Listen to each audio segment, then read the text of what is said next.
Hey, Nene. Hey, my baby. How are you, love? How is everybody doing out there, baby? I'm telling you, you can't get away from all this mess on top of mess on top of mess and on top of damn mess. Mm-hmm. Mm-hmm. Mm-hmm. Uh-huh. Uh-huh. Uh-huh. Well, we're going to be starting from my replay game. Don't forget to skip this and get straight to the show. I appreciate you for being here. And we're going to wait for some more people to get on up in here. But you can skip it and go straight to the show. Mm-hmm, mm-hmm, mm-hmm, mm-hmm.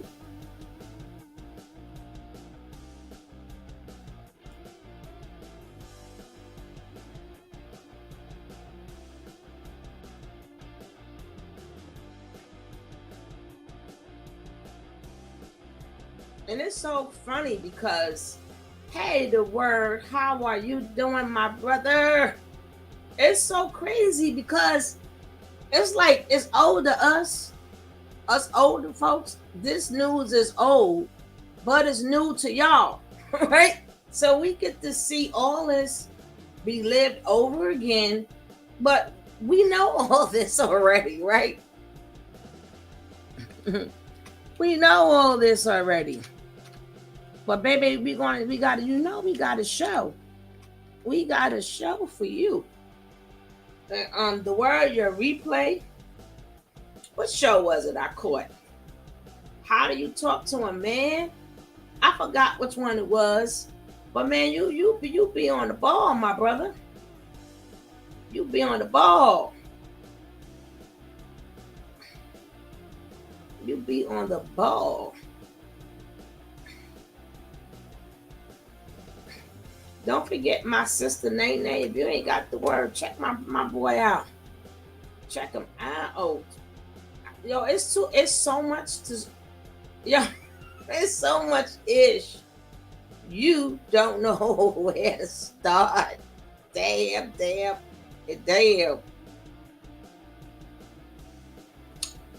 Woo-wee. Okay, we gonna start here. Right? We gonna start right here. Yes, we are. Don't forget, if you are able to share. If you are able to hit that like, hit that like. But we're gonna start right here. Oh, no diggity doubt. No diggity doubt. No diggity doubt. But this is from another one. I've been supporting this man for a while. He is good. He is good. He is good. He go by the name of No Fame. I mean, sorry. For No Fame. But sometimes I forget to drop the links because I'm getting kind of old. So I'll let you see where it is, where you can get them. Right? Are you ready? Are you ready for it? And you know, oh, I got the time now to work. Now we're going to start doing some more panels and stuff, right? All right, now. I'm going to take off my little rock and roll. And we're going to get this party started.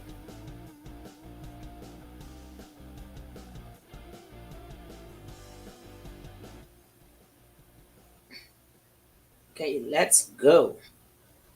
For No Fame, my New York brother in. Peace. He is speaking his piece from jail, and it is what it is.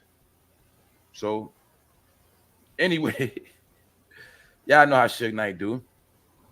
But I'm also going to be taking a look at something I already told y'all. How these were the key players in the East Coast, West Coast beef. I'm going to say it again. I think these two niggas knew what was going on. I think these two niggas put the whole shit together. And I think both of these niggas was jealous of Pop. I think both of them niggas hating on Pop. Do not forget, y'all. Come on, hip-hop history. Don't forget. Y'all know Snoop Dogg was the biggest rapper. From 92, 93, 94. You know, y'all know I'm talking about. He was the biggest rap. Snoop Dogg was the big Jay-Z at that time. He was the biggest rapper in the country. Then we got to remember, When Tupac came to death row, he took all the Snoop Dogg shine. He took all of it. And I think ever since then, Snoop Dogg was jealous. You gotta remember, let's think back. After Snoop Dogg beat that case, that murder was the case, he probably thought he was supposed to, go to another level, man. He was supposed to get probably more attention after that murder was the case. And a lot of other stuff. But Snoop Dogg really kind of fizzled out. He ain't fizzled out, but you understand, you gotta remember there's a lot of stuff going on. But remember that murder was the case, scared the shit out of Snoop, and he started looking like he wanted to cry. But the point is, at that time, while he was going to court, Pop was taking over. So long story short, let's fast forward. Tupac was already on Interscope Records. So when he went to Death Row, it was nothing but like a transfer because Death Row was already on Interscope too. But the point is, once Tupac came to Death Row, he took all the shine. Y'all remember that? So I can see Snoop Dogg being jealous. I can see that. When we really look back, Snoop Dogg's biggest album was Doggy Style. You really want to be honest, that's his biggest album to me. That's his most classical album to me. I'm not gonna lie to y'all. I never really listened to no other Snoop Dogg album but that first one. And if you look at it, you can tell he never got that juice back after Pac came. He never got that, you know what I'm saying? Snoop Dogg kind of lost his energy. So I understand why he probably was jealous of Pac. And we already had heard about how Tupac was mad at him because Snoop Dogg didn't want to ride. Remember, they said Snoop Dogg got on the radio in New York City and said he ain't had nothing to do with that beef. Even though he's the one that was part of gassing the shit up, he is the motherfucker that stepped on the buildings. It was him that started the shit. Snoop Dogg started that whole shit. He part of the key players, all right? Him and the Dog Pound. I don't care what them niggas say. They started that shit. They was gaslighting shit. Or if they want to say, hey, they was playing around, if they were just playing around being stupid, they still ignited a whole beef. All right. And these two niggas was the culprits in the whole shit. And you're gonna see to this day they still cool. That's why I showed y'all recently when these niggas was talking about they're gonna do a collaboration with Death Row and Bad Boy. Remember? Because Snoop Dogg got Death Row back. And he said out his own mouth, him and Diddy, y'all saw when they took that picture recent in the studio, talking about they gonna put together the new Death Row and Bad Boy, and they gonna make some music. These two niggas right here, the same motherfuckers that was gaslighting a whole beef between two coasts and the South and Midwest was in between. The whole beef was propaganda to keep black men beefing with each other and beefing over coasts. When really, we were supposed to be networking at that time and getting money. All right, we were supposed to be networking from coast to coast, doing a lot of business with each other, and we were supposed to be networking at a high level. That's what we were supposed to be doing in the late 90s, but this shit right here broke that up. Because I told y'all, after the Million Man March, when they seen black brothers uniting, after that, they put in a plan to keep black brothers destroyed and separated, all right? And that's why you'll go back to 95, and you'll see about the year 95, that's when they came up with this whole East Coast, West Coast shit, started conjuring up. The Source Awards was 95, the year of the Million Man March, if I'm not mistaken. Somebody fact check that, all right? But I'm telling y'all, this war started right at the same year, the Million Man March, when the East and the West Coast and everywhere else was starting to unify. Black brothers were starting to unify, man. We was unified through hip hop, regardless. But you'll see, they also use hip hop to fucking break us apart and make us kill each other. Get it? All right. So now you know where I'm going with this shit. Because both of them niggas is frauds. I already told you that. Now, Suge gonna speak on it. Suge Knight accuses Snoop Dogg of potentially being involved in Tupac's murder. Wow. We already know this. Nothing new. And what I said, we already knew this. We already knew about these allegations. I'm not saying Snoop Dogg had nothing to do with it. All right, this is all alleged. But the Collect Call podcast continues to send shockwaves through the hip-hop community. On Thanksgiving, Suge Knight and his co-host Dave Mays released the 4th episode of Suge Knight's Headline Sparking podcast this time. Knight unloaded major allegations upon Snoop Dogg and Diddy, two of rap's biggest names, whom he has been at odds with for much of his career. Let's check it out, y'all. Let's see what he said. Now, y'all also know Warren G was recently on Drunk Champs, all right? And I'm telling you, a lot of these old niggas are going on these platforms and they're speaking, running their fucking mouth like they're speaking on shit they shouldn't be speaking on. They're forgetting stories. They're mixing shit up. You know, Warren G might get on there and say some shit that contradict what Snoop Dogg said in another interview.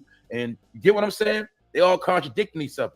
They all contradicting each other and they contradicting themselves because these niggas are always going to use this story. I told y'all already. You see, Anytime anybody from this era, anytime they want a little attention or they want a little clout, they know all they got to do is talk about the East Coast, West Coast beef. All right? Anytime. They don't give a fuck. If Snoop Dogg ain't got shit going on right now, all he got to do is shit. I need an interview real quick. All right. We go talk about this. All you're gonna do is talk about the same shit, East Coast, West Coast beef, because the East Coast, West Coast beef also is a slogan that generated revenue for years. They will always make money off the East Coast, West Coast beef to the day they die. All right, it's documentaries on the shit, movies, films, all type of shit, interviews, people. It's all. And it's crazy. That's I'm munching. Hey, Marquise. Back when Suge just had 3 chins. I can't stand you. Can't stand you, Marquise. I'm gonna have 4 in a little bit. But y'all know these things that make me hungry. Damn. This is what we was trying to understand before the beef came out. Whoever's early hip hop, we was lost because like when Ice-T and them came out, we never had beef with people because we had them Jersey boys, we had them Philly boys, right? So we had, it wasn't, it see, even though this is another argument I did on my other channel with them trying to change hip hop and change the culture of hip hop, and they keep going to the Bronx. The Bronx is only one borough. You would have to speak to everybody in the boroughs and see what was they doing. We was doing stuff in other boroughs too. Oh, I got me some nice barbecue chicken, baby. Some macaroni salad. And some collard greens. And I just finished, so I never got a chance to cook it. And I got some nice beef ribs. Yes, that's on my menu tonight. Right? That's on my menu. But hold up, while you here, let me upgrade you. Upgrade you. Let me upgrade you, my friend. Oh shit, I done made a mistake. Oh, sorry. Hold up. Here we go. Woo. I done upgrade you. Okay. Now here we go. Is that my girl, Jackie? Hey, Jackie. Now, we already know that. And we was confused, especially with our Southern brothers, because remember, majority of the Black people that are in the East Coast, our family comes from the South, right? So there was no way possible we had beef with them, where most of how many people live in the East Coast? Even for my replay people, you can drop it down. We all, in the summertime, we all went to the South. We all went to the South summertime. So how is it possible that we had beef with our own people, right? But this is what they would lead us to believe. And that would be the same for the West Coast. Most of their family members migrated to the West and to the East to get out of the South. So when I always talk about this. This is not what it's going to be about, but I did the lessons on this. But I'm just trying to give you a little bit of the propaganda that we have been fed. So when we first heard like Too Short and Snoop and everybody, we was happy because they was they Black as us. We was jamming. It wasn't no, oh, I don't rock with this. We was jamming to the music before they started this beef. Exactly. We all went to the South to see grandma, great grandma, great uncle. So there is no way possible we got beef with another whole coast where our families came from. So all of this, oh, AT Ninja, we all migrated from the South to look for work, not us, but our great grandparents and all that other stuff. Uh-huh. So when it came down to Tupac, we did not see Tupac as as a West Coast rapper. Cause he didn't start out there. You started out with Digital Underground. So they made him become the face of it, knowing that he is East born. That man born right in Harlem. So how do we beef with somebody that was born right in Harlem? His mother represented the East. So we were kind of confused here, cuz remember, guys, New York could not have been mad. Y'all can correct me if I'm wrong, but I'm not wrong in my perspective because I was there. If you guys have another perspective, you can speak on it. Matter of fact, we're going to do another whole show about it, but I'm just going to give you a little bit.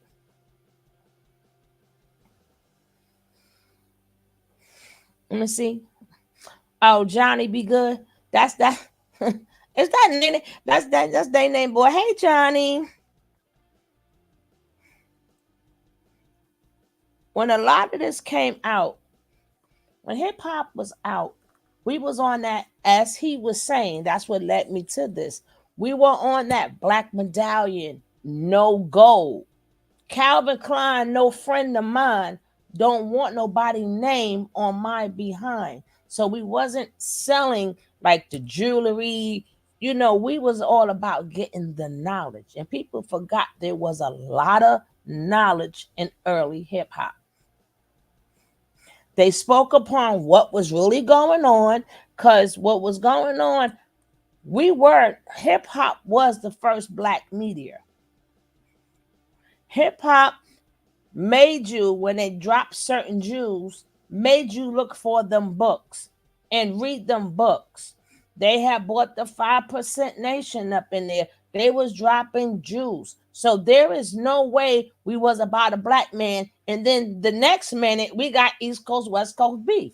We were kind of confused. Oh my goodness, Jackie, I love you. We were very, very confused. Like, we went from, hey, all is one and all for one to, I don't like you.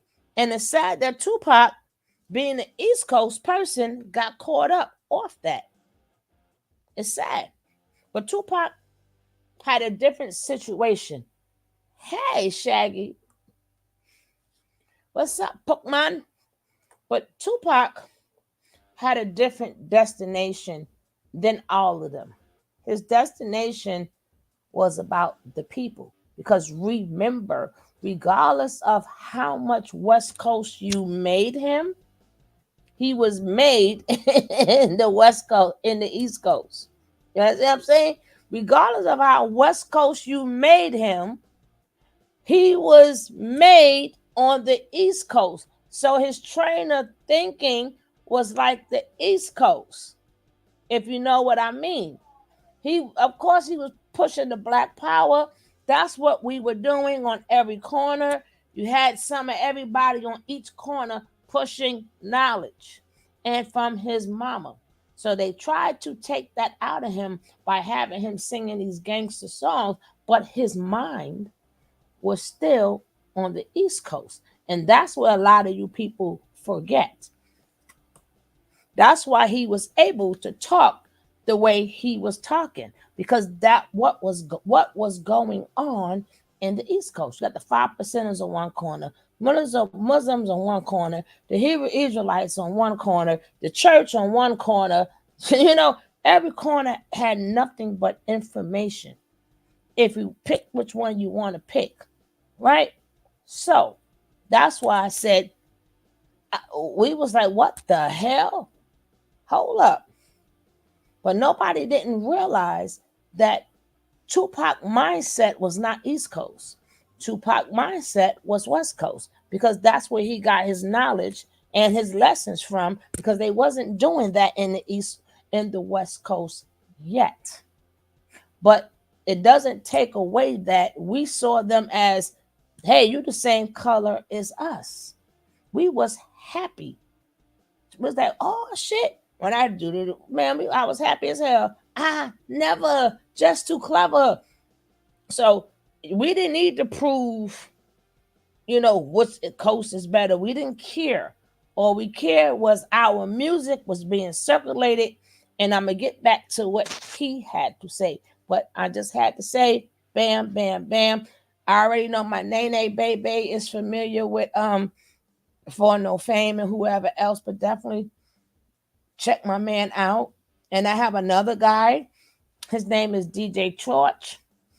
I'm going to tomorrow. I'm gonna take some of the word. I'm gonna do a creator. If not tomorrow, it's gonna be a weekend. I'm gonna do a creator appreciation day, right? And that'll be the day I'm gonna showcase some of their stuff. And I want you to decide if you would like to subscribe to them. Like people who I like, maybe you might like them. So you never know who I'm going to pick, but I'm gonna do a creator appreciation day.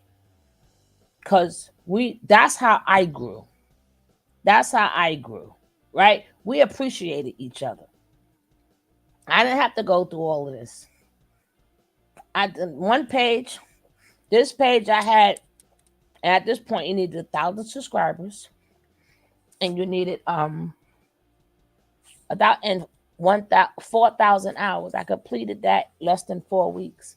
On my upper channel, I completed that in 2 weeks because it wasn't the hateration back then.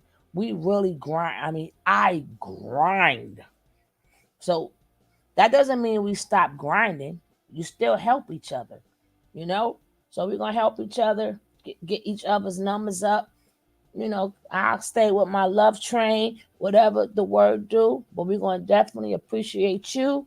We're going to try to bring you up, try to, all of us going to try to come in there again. Everybody hours are different because we live in different places and also different sleeping patterns. So catch the replay. Okay? Now let's get back into this. Oh, this is what you call this is what you call our new segment.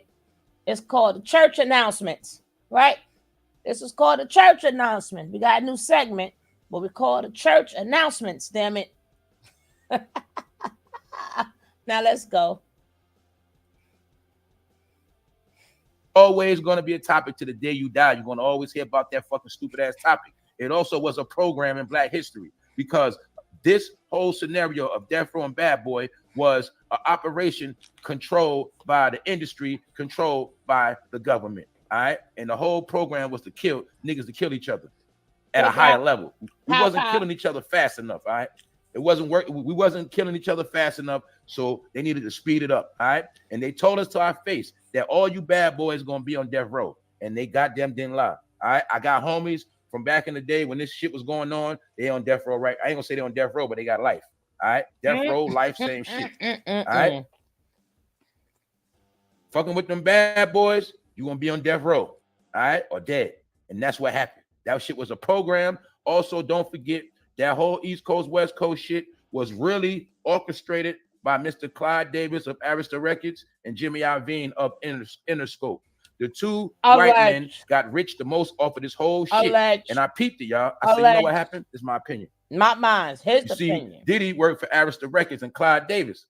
But the point is, people always forget hip-hop history, y'all. People forget that Suge Knight and Dr. Dre was winning. People forget that when Death Row came out, they rocked the whole America. They had that shit on Smash. They had the whole New York on that shit. That's how, when your shit touched from the West to New York and the whole New York playing that shit, back at that time, they had it. Told you. So the whole New York was playing Gin and Juice, all that shit. All right. We was Death Rowed out.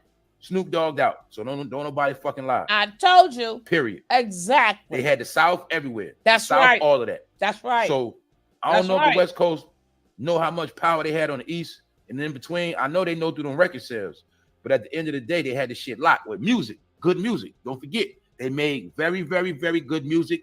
All of that old Death Row shit is classic. When you go to Dr. Dre's first shit, Snoop Dogg first shit, a lot of that shit that was coming out, fire, classics to this day. The point is, they had took over the game. So that's Jimmy Iovine, Interscope Records. So now Mr. Clyde Davis and Arista, they like, wow, we got to do something. At this point, New York City was losing the rap game, period. Hands down was losing to the West Coast. So the East Coast had to get in that lane of money. So they had to come with this gangster shit on Arista Records. At this time, Arista Records, Clyde Davis had never put out no gangster shit, period. They was into Father MC, Jodeci, got shit like that, all right? Arista Records never was into no gangster shit. But Clyde Davis said, where that intern at? Yeah, the boy that can dance. What's his name? Puff Daddy? Sean, get Sean. Sean, I need you to I need you to run a new hip-hop label we want to do here at Arista. You see, Jimmy Iovine in the West Coast, they get a lot of money off this rap. We ain't getting enough money off that rap. See, we just get money off Whitney and them. So I need you, Sean, to be my CEO of my new rap label and call it Bad Boy. And go out there and find some talent, boy. And made that nigga go find some talent. He went and got Biggie and Craig Mack and shit.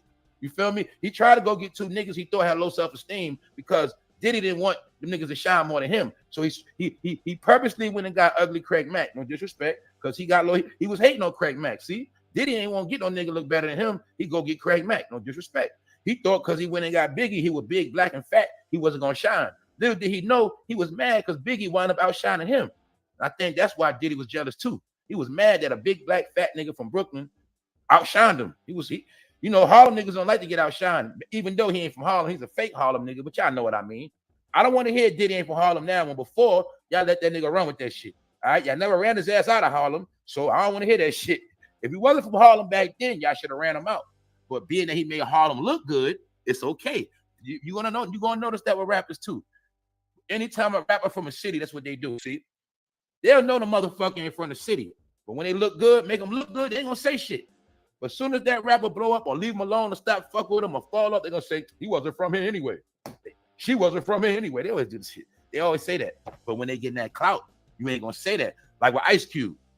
Ice Cube ain't from Compton. He from South Central. But when they was winning, they let him get away with it. Straight out of Compton, the crazy motherfucking name, Ice Cube. When they had beef, Easy was like, man, that nigga ain't from Compton, man. That's how that shit go. Niggas will let you rap as long as it look good. You know what I'm saying? That shit always been like that. But the point is this, man. Diddy and this nigga has something to do with it. Allegedly. As far as starting that beef.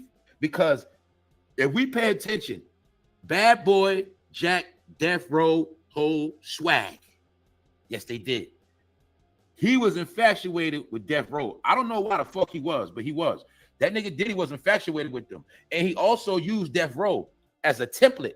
He used Death Row as a blueprint when he built up Bad Boy. When you go through your homework, your history, you'll see it all hand in hand.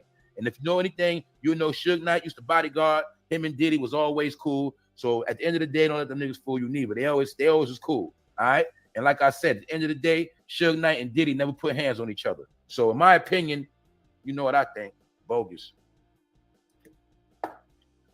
Long story short, Suge is saying Snoop Dogg is full of shit because Warren G said some shit out of his mouth he should have said, and he fucked up. So as we see right here, this time Knight unloaded major allegations upon Snoop Dogg and Diddy. Warren G spoke about this in a recent interview with Drunk Champs, where he said Snoop received a call on his Nextel phone alerting him about the shooting. However, Knight doesn't buy it. This was Knight says, the only way Snoop would have had a Nextel radio is if you was in Las Vegas with us and he had a security detail. Knight said by him not having a security detail, what are you doing with the radio? So as you see, Suge Knight blew him up. Now, I have watched many documentaries. I have listened to Frank, Tupac's #1 bodyguard, and he spoke about the Nextel radios. And they did say that. They said at that time in Vegas, all of the death row security guards had Nextel chirps. Back then, people forget Nextel chirps was originally for security and police. You feel me? Because they went off the radar, even if the call dropped. Long story short, it does make sense what Suge is saying, because it's known for a fact that Reggie Wright and security guard team had Nextels.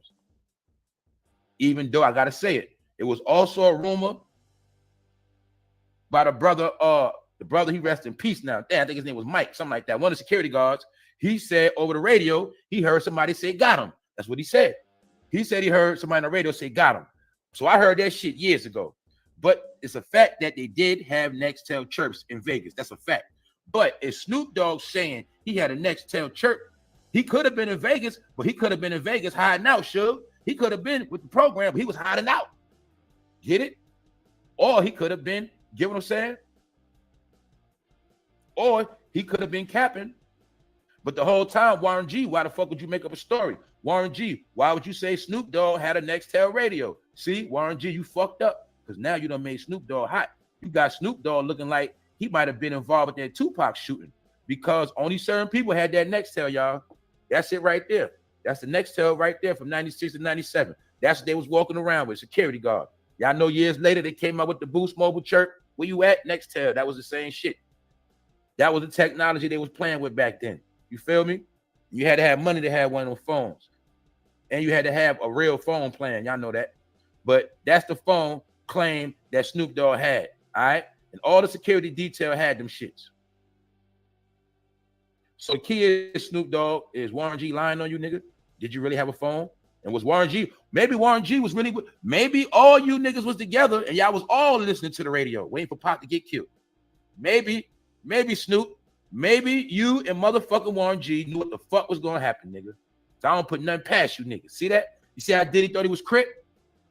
You'll even see, it's already a fact, when they was going to the West Coast once upon a time, they was hanging with the Crips, period. Yes, they was. Why they was with the Crips? Because they had to watch out for them Bloods. They had to watch out for them Pyrus. That's why. And don't get it twisted. Back then, they had to check in. They just did it different, all right? You checked in with the people you fuck with. That's how they did it. So the key is, let's just look at how Snoop Dogg and Diddy always been homies. All that shit was fake beef. And that's why you'll see they just wanted Big Dad and they just wanted Tupac dead. Period. My opinion. See that? These are throughout the decades, throughout the years, throughout the decades. Allegedly. All right? I told you. They're going to keep these same old motherfuckers in our life, because these frauds are the avatars that control your fake life. You see? It can't be Alice in Wonderland if the rabbit ain't always around. See? I keep you in this program by keeping the same fake people around you. See, these fake people are the reason why you're trapped in the matrix and can't get out. We had these same fake people in your life since you was teenagers. So I'm showing you these are characters that ain't gonna disappear because they puppets. And as you know about puppets, if you turn to Sesame Street, they still got Big Bird. They ain't never. Sesame Street has gone nowhere. All right, they always keep the puppets around. So this throughout the decades. See these goofy niggas? Throughout the decades, all right? This ain't nothing new. Bingo. This was 97. This was right after the whole beef. This was when the nigga Diddy came out with I'm missing you and all that shit. See? How much did they miss Biggie? See how the death row shit was fake? Now remember, at this time, Tupac was just died. Big was dead. Look at these niggas. Look at Snoop Dogg in his guilt and glory. Look at his guilt and shame. He didn't want to be next to that nigga because he knew it exposed his ass. See that? Now, which niggas had real beef with two parties died? Niggas died. Niggas get back together like shit, a game and a joke, laughing. You feel me? It's a big joke. Fuck out of here. Told you they fucking bitches. They bitches and they hoes. All right, period. And they fucking agents. What is an agent? An agent is anybody that has a secret agenda. Ain't got to just be no fad. All right? Niggas got agendas. You see? If a nigga come around you, he plotting to get you killed, acting like your friend, he's an agent for somebody else. See, that's my point, man. Throughout the decades. See that? Fake niggas. The characters always remain. Who's still around in your life? Who's your fucking leader? Steve Harvey for the old church people. Snoop Dogg for the West Coast. Diddy for the East Coast. Characters handpicked by master selected to be in your face the rest of your life. That's why I want Diddy ass out of here. I'm tired of seeing that nigga. I'm tired Oh of seeing all these yeah, niggas. the word. These I are the just niggas that keep busy. reminding me I live in a fake world. These are the niggas I keep seeing that let me know the world ain't shit. Because they always got to keep these gatekeepers around and keep me ignorant and See, but I talk about these things, maybe not on this channel, but on my other channel, when I talk about this, because I'm like, shit, I was there. Right? I was there. I watched it. But when it comes from a man, it just sounds different. But y'all know I'm gonna keep y'all and keep y'all in the end. You know what I'm saying? But we're gonna continue this. But thank you, word. I keep telling you, I play around, but I know my history. I know what, especially if I'm in it. I don't have to learn it. Now, does the memory always work? Nope. But certain things I do not need for nobody to sit there and tell me nothing. I was there. People in my age bracket was there. Right? We was there when hip hop was about storytelling, like I tell people all the time. It's two major things, which I said on my other video, that if these two things would not have happened, we would not have hip hop the way it is. Two major things had to happen. If them two things did not happen,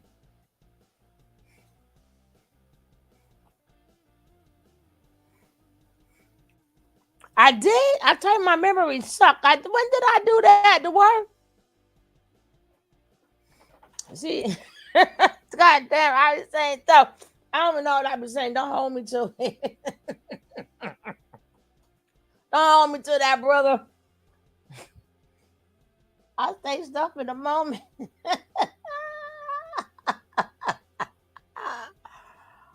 Oh my God. I don't even remember. Damn. But let's get back to this lesson because, baby, we got a lot more to go. We got a lot more to go. See, they're going to, again, this is new news for some people, but old news for us. Man, I never thought about how I'm trying to tell you guys. And things, and they know that we are microwave people, right? So being that we are microwave people, oh, now I got the hiccups from eating all that food. Hold up. I had my daggone juice somewhere. It disappeared. Ain't that something? My. Well, either who, we are so microwave these days that we don't do research. We take what's being said and we run with it. We never, hey, people got aunts and uncles. Nobody never say your aunt, your auntie, your mommy, because that would be my generation. Like, what happened? Faster sugar, faster. Oh, but you know what? I haven't had my lemon Oreos in a while because I had to cut down from that. But I've been tearing them pies up, baby. Yes. So I will not be eating anything sweet until next month. And I don't mean next month because it's 3 days. I mean really like 30 days, right? 30 days. But they keep going by what the media says because we are microwave. We don't want to put in the research, so that makes it true, right? So when I hear like my man T.I., who had to rough his son up, at that point, I have to blame T.I. I know you told me. Congratulations, Gary. I'm so happy for you. But because listen to how he was talking around adults. And all that, you ain't raised me, Ninja. My money raised you. You people wouldn't know who you are without him. He had no right as a child. I don't care if he's an adult child, he's still a child.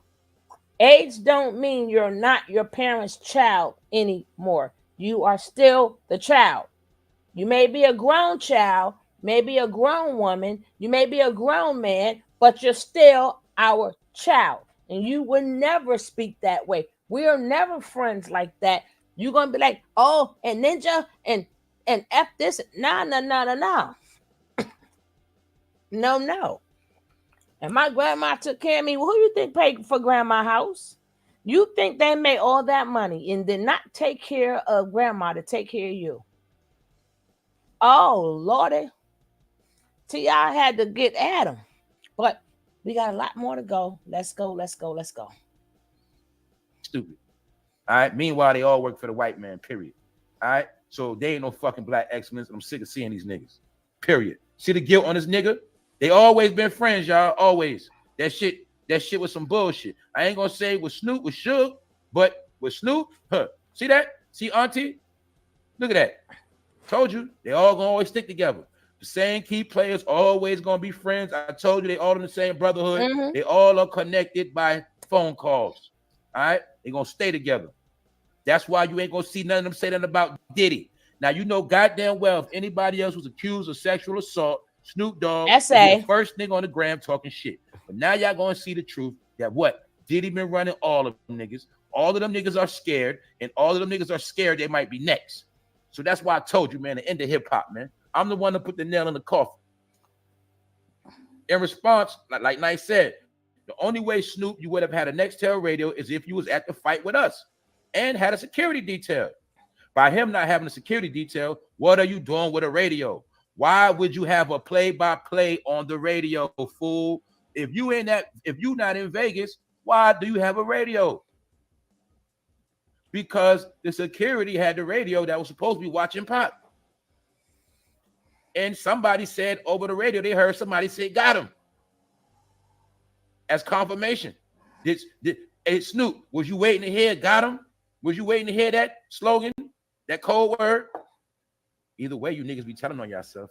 Y'all was better off acting like y'all hate each other to the day y'all died.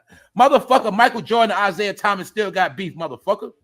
They got beef from the goddamn Bulls against the Pistons in goddamn 1991 or some shit. Michael Jordan still don't talk to goddamn Isaiah Thomas, or Isaiah Thomas don't talk to Michael Jordan because he ain't let him on the Olympic team. Nigga, they got real beef. They ain't cool. That's over goddamn basketball. Real beef. Niggas hold grudges for fucking 30 years and shit. And Michael Jordan and Isaiah Thomas never had no fight. Nobody died, but them niggas still got beef. They was at the fucking 75-year anniversary of NBA. They was giving out awards. And motherfucking Jordan act like he ain't see Isaiah. Them niggas walk right past each other like they ain't never know each other. Them niggas still got beef. And people saying, that don't make no sense. They still got beef after 30 years. Yup, that's real beef. But these niggas ain't had no real beef. Told you, that shit was fake.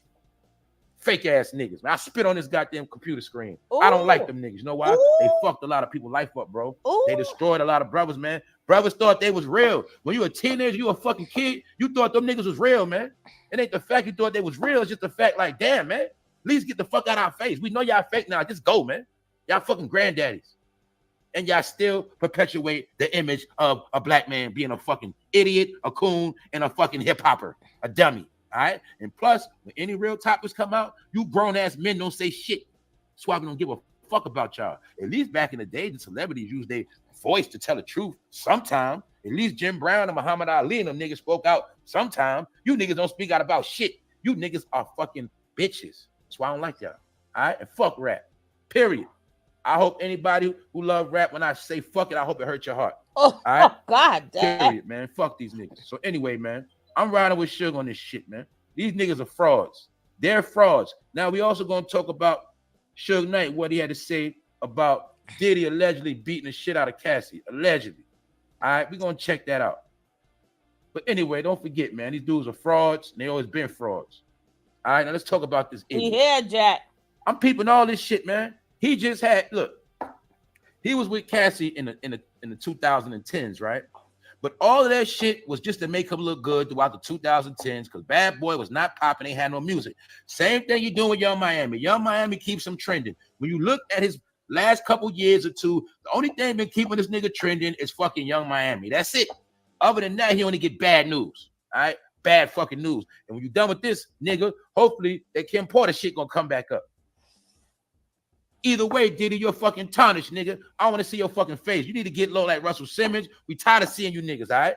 Every time you come in our face, all you doing is rubbing shit in our face. Why shit is fucked up. So anyway, told you, man, these sissy boys, they just like to have women around them because they make them look good. You also could see back then, he was clearly trying to turn Cassie into a trans. Look how skinny her arms is. Look like she got little boy arms. Look at her square shoulders. He looked like he was trying to make her anorexic. Ooh. Yes, nigga. And then after that, you made a shave the side of her head. Allegedly. Want her to shave her whole shit. He's a fucking weird nigga. Look how tall she is, man. I didn't even know how tall she was. He was trying to make Cassie a boy, man. I'm not fucking with Diddy, man. He was trying to make her a little boy. He also was keeping her around to make him look good. Because they say them zesty niggas, they love to keep a bad chick around them to make them look good.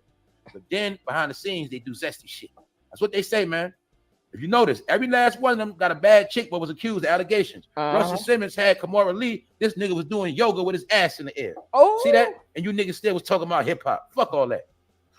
If you claim hip-hop, that means Russell Simmons is your godfather, nigga. And Van Bott is your stepdad. Fuck them niggas. Oh, all right? I'm done with them niggas. Let's look at... Hold on. Man. Hold on. What happened was, you see... What happened was, you see, what happened was, it was not about the artist. It was about the DJ. We couldn't afford to go to parties and stuff. So that's even down to our parents. They may not have had the turntables, but they put the radios in the window. Like whoever lived on the first floor, or you put the speaker to the windows. And then the kids danced, and whoever played spades, pity pat, dominoes, kids was jumping rope. Music is what always kept Black people going. There's something about music Black people have to hear. I'm not going to say all, but a majority. Black people have to hear a rhythm because we are rhythm people. So that's what keeps us going. Good day, bad day, whatever. We have to hear some music, whatever music that you like, you have to hear it. Then when they brought the turntables out, if you see them old videos or them old pictures, that would be a true picture. We was not at the park yet. It depends. Remember, New York is not like other places where you got a house here, a house there. No, everybody's right. Everybody's on top of each other. If you've been to New York, everybody's on top of each other. So then it went to the DJ bringing the turntables out and the big speakers. And then again, remember, every borough is different, right? So to get the crowd going as we got older, then they gave them the microphone. So that's why people were like, oh, the early hip hop artists is corny. No, they wasn't corny. Their job was not to be an MC yet. Their job was to keep the party going. That was their job. And then if you go back to like the Blaxploitation movies, they started getting a little slick with it and rhyming their words and stuff like that and calling themselves the best. But again, they wasn't artists yet. It was still about the DJ. But nobody just wanted to hear a DJ just play music all day. So somewhere in the Bronx, they decided to just play the instrumental and loop the instrumental. which we were doing out here in other places too, but they made a party out of it. And then again, the MC say, hey, say ho, say throw your hands in the air and wave them like you just don't care. So that was to keep the party going. And then it kind of trickled down to the DJ being in the back. But if you notice, Eric B, Rakim, DJ Jazzy Jeff, and the Fresh Prince. The DJ came first, right? Red Alert came first, right? Now this is a rabbit hole that really nobody wants to go down. Nobody want to go down this rabbit hole because there's some key elements that's missing. I said it on my other show, but I ain't gonna say it on here. There's a lot of key elements that people are forgetting because they know so much history that they wasn't there to see how it was done. They wasn't there to see how it transformed. Right? So let's get on back here.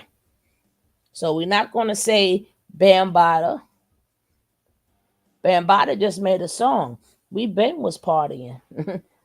And that's why I do, depending on where you're at, you got to give Jamaica their props. No, they did not. They did not have a part in hip hop. But if you was from Brooklyn, a certain place of Queens, yes, they did influence it. But the blood clot and a shot. Yeah. Even Grand Pooper, girl, you are sexy. So we did incorporate some of Jamaica in our music. Why? They lived next door. They lived next door. Okay, let's carry on. And this was Suge said about Diddy, man, and Cassie. When speaking on the matter, Knight insisted that Diddy was the perpetrator of even more violence revolving around the Cudi and Cassie relationship. Y'all got to remember, Kid Cudi was smoking around the 20 teens, like 2012. He was popping. Kid Cudi was the man. You feel me? That Kanye camp. And, you know, the so-called nerds were winning. See, that's when Drake was winning. You got to remember, they were considered to be the nerds. And niggas like Diddy ain't like that. See, we forget. We skip over history. See, when Kanye, Kid Cudi, and all them dudes took over the game, Diddy had to sit the fuck down. See, when they had their face-off with Kanye West and 50 Cent, and Kanye West won that face-off, that was a change in the regime of hip-hop. That was another pillar. That's when gangster rap had to take the back seat. And that's when, if you play game, you'll see Kanye West took over. And then you started to see. That will be a no. That'll be a yes and a no. Because we didn't start out with gangster rap. So Grand Nubians will not be considered great gangster rap. And all the songs that we had the Whole De La, we had the Tribe, we had Most Def, you know, we had the Jungle Brothers, and we had a lot. So they were nerds too, and they were dropping knowledge, and their wordplay was really good. When they dropped them 5%ers things up in there, even when them kids replay the songs today, when they say certain words, they don't even know what they're talking about because they don't know about the 5% lingo. You know, they don't know. So it's not like Kanye won because he started the nerd thing. We were already nerds. They dumbed us down. Kool Moe Dee was the first nerd. Kool Moe Dee was the first nerd. Kool Moe Dee was the first rap artist that they said, hey, we need something for radio play. Remember, Kool Moe Dee went to college too. And they said that's when he had to make Go See the Doctor. So we ain't gonna say Kanye changed shit. They couldn't believe people from the streets that you claim dropped out of school had so much knowledge. So they had to remove that. Gangster rap was not a big thing then. Okay? All right. Seeing other people come in the game because of Kanye, Big Sean. You started seeing guys coming thinking they nerds and shit. Like, yo, who's Big Sean? Big Sean, he ain't big. You started seeing these like guys that were these, you know what I'm saying? Kendrick Lamar's going to other levels. They was like nerdy type of dudes. Drake, you feel me? No disrespect, just being real. These were guys not perpetrating the gangster persona. So but that was Cassie was thought messing from with Will Cuddy, Smith. laid back, cool dude. So Diddy ain't like that shit. Feel me? And Diddy always losing his chicks. That's why. Hurry up. Hold up. Oh, well, then what about the Will Smith? I mean, sorry. What about the Fresh Prince? You had the Fresh Prince. He didn't portray anything. So even though he didn't have the backpack on or whatever, but Grand Puba was the first who had did that before Kanye West was doing it. Grand Puba was that ninja, right? And we're not going to forget about Kid and Play. We're not going to forget about what's that? The choice is yours. You could get with this, you could get with that. So they never portrayed that they was from that life. That was early on. So I don't know what you talk about. See, we y'all be forgetting stuff. But let's go. Ain't like Tupac neither. I'm willing to bet Diddy in the bedroom. You suck, nigga. In the bedroom, you probably small paw. Neither did Rakim. In the bedroom, you probably have problems getting up. I think you one of those type of niggas. Only those type of niggas got time to beat on chicks. See, real men, we only beat up on chicks the right way. See, we beat the coochie up. You sissy boys, you like to knock women upside their head. Nah. You like to beat their face up. Yo, see, it's a difference. See, we don't do that. But see, you niggas that can't put in no real work downstairs on a woman, you love to beat on them. And that's you sissy boys. All right, period. I'm gonna tell y'all the truth. Same time, it was Suge Knight saying. The same time he beat the shit out of motherfucking Cassie, he had an assistant by the name of Capricorn. That's what Knight said. Yeah, he felt Cap was keeping his shit on the low about Cassie. And you know, he had an assistant named Capricorn, and he felt like Capricorn was keeping it low key about Cassie and Cuddy. That's what Suge Knight is saying about one of Diddy's assistants. Oh, all right? He spoke. And allegedly Cassie was messing around with Cuddy or not. And it said Puffy beat the shit out of that bitch. Allegedly, he said Puffy beat the shit out of his assistant's Capricorn. Allegedly. Because Capricorn wouldn't tell or snitch on Cassie fucking with Cuddy. So Diddy, you alleged for beating a lot of people up, and now you better hope that chick named Capricorn will come out and get your ass. See that? Oh, not only did he beat the shit out of her. She is. See that? Puffy beat the shit out of that bitch. Pardon the words. Hey, this is explicit content, all right? But that's what was said. So hey man, y'all also remember Diddy went into that UCLA locker room and beat that coach with that hammer, something like that? Y'all remember that shit? Because of his son? Y'all forgot. Diddy mad his son was a failure. Your son can't play sports, nigga. Your sports need to be a dancer like you. You ain't no football player or no basketball player, nigga. You a fucking dancer. You know what a dancer is, right, nigga? A jester. Yeah, a clown. The clown used to dance for the king in the courtyard. That's you, nigga. A clown, a jester, a dancer, a fucking performer. That's what you are, man. You ain't no fucking leader. Now let's get to another old motherfucking head. Since we talking about old shit, now look at us, y'all. This is how they keep us in the past. I told you. Now we got to keep going 30 years back. Motherfucker stuck in the past. See that? Always keep niggas in the past. What happened to all the new people? Damn, did any new talent come out? Is anybody new trending? Fuck it. Gloria Velez. She's now coming out. Oh, and yeah. It says she has a podcast. Yep. Gloria Velez used to be a bad bitch back in the day. She was considered a video vixen, which later transitioned into Instagram models. Same shit. Instagram models, video vixen, motherfucking stripper, prostitute, whore, same shit. It's the same shit. All right. So it was a time where women in the industry was considered nothing but groupies. But in the early 2000s, they started figuring out ways, damn, we can make money off some of these groupies. Shit, put them in a video. And they started making money off groupies, and then they started calling them video vixens. And this started making their stock and value go up. And Gloria Velez was in a lot of your favorite hip-hop videos. Yes, she was. One of your favorite hip-hop videos was Big Pimpin'. Yeah, I know she was in there with that fur on in front of that Benz with Pimp C. You feel me? So that's what went down. Rest in peace, Pimp C. And Pimp C told you that them niggas was fugazi. He told you them niggas was fraud out his own mouth. He told you he did not want to do that Big Pimpin' shit. Man, Bun B was with that shit. And to this day, you'll see Bun B kiss motherfucking Jay-Z ass. Look how Jay-Z looking at Pimp C with that slick, fake ass look.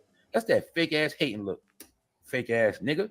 Because Jay-Z was playing the Def Jam game way back then. And back then, Pimp C was like, man, fuck you niggas.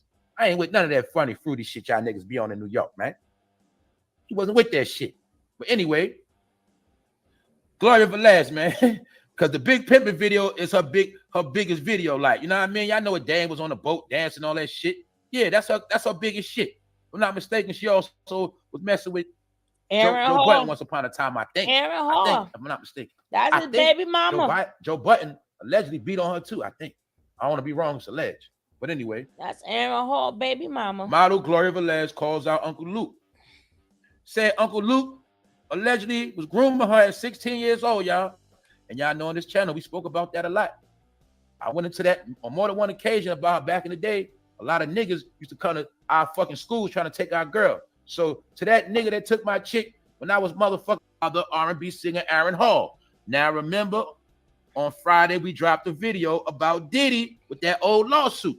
That old lawsuit has Aaron Hall tied into it. Aaron Hall is Gloria Velez's baby father. Exactly. And he's tied into the Chester rape allegations allegedly that happened with Diddy in 91.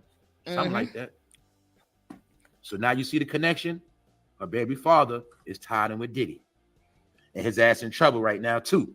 So she uses as a time for her to speak out. Because you got to remember, these events, every time you keep seeing somebody get brought up on charges or allegations, it's triggering. It's triggering. Anybody that been touched, violated, is triggering them.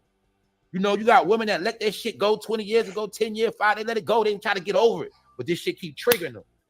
And that being that we in a time of crisis, money, people are fucking broke. No, it's not about the money. They was quiet because it was them against the machine. Y'all see what Jackie said? Jackie said, let's get these likes up. We don't want no problems. So let's get these likes up, please. We'll take 2 likes. If 2 people in there haven't hit the like, we'll take 2 likes. Come on, shum on, and shum on.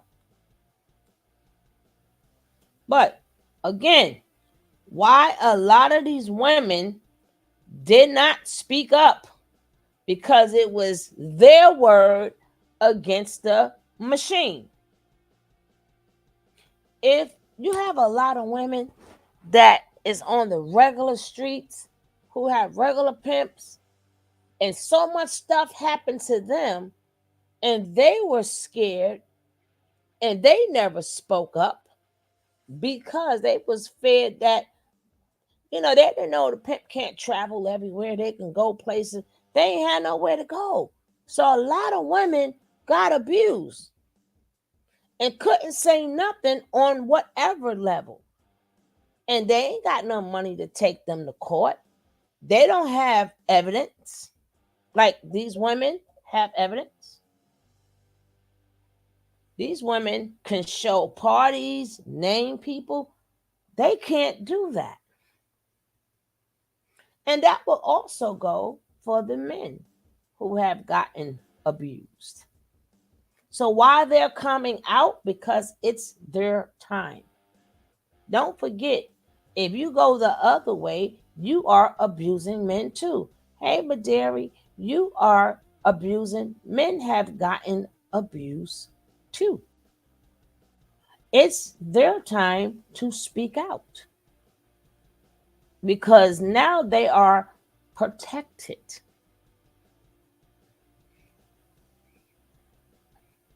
It's out in the open. What you gonna do? Take all of us out? But if they're speaking out by themselves, they're not going to win.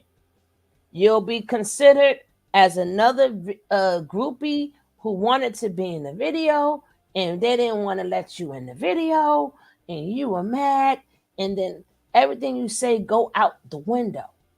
So it is timing. Hey, Lady D, what's up, baby? So it is what you call timing. Right? Now let's go.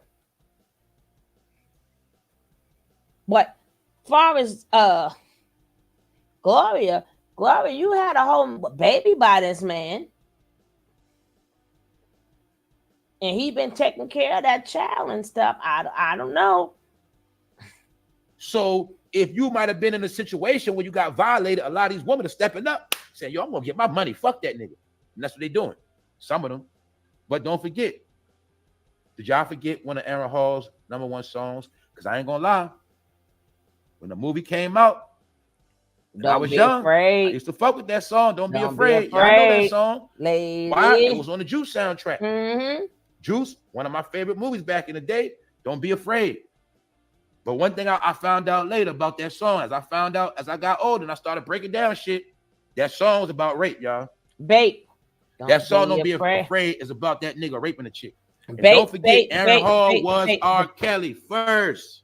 I think when Aaron Hall violated, he got blackballed. They replaced him with R. Kelly. All my people that know their real music history, y'all know the truth. Yes. Aaron Hall was originally R. Kelly. Yes. And R. Kelly took his whole swag. Yep.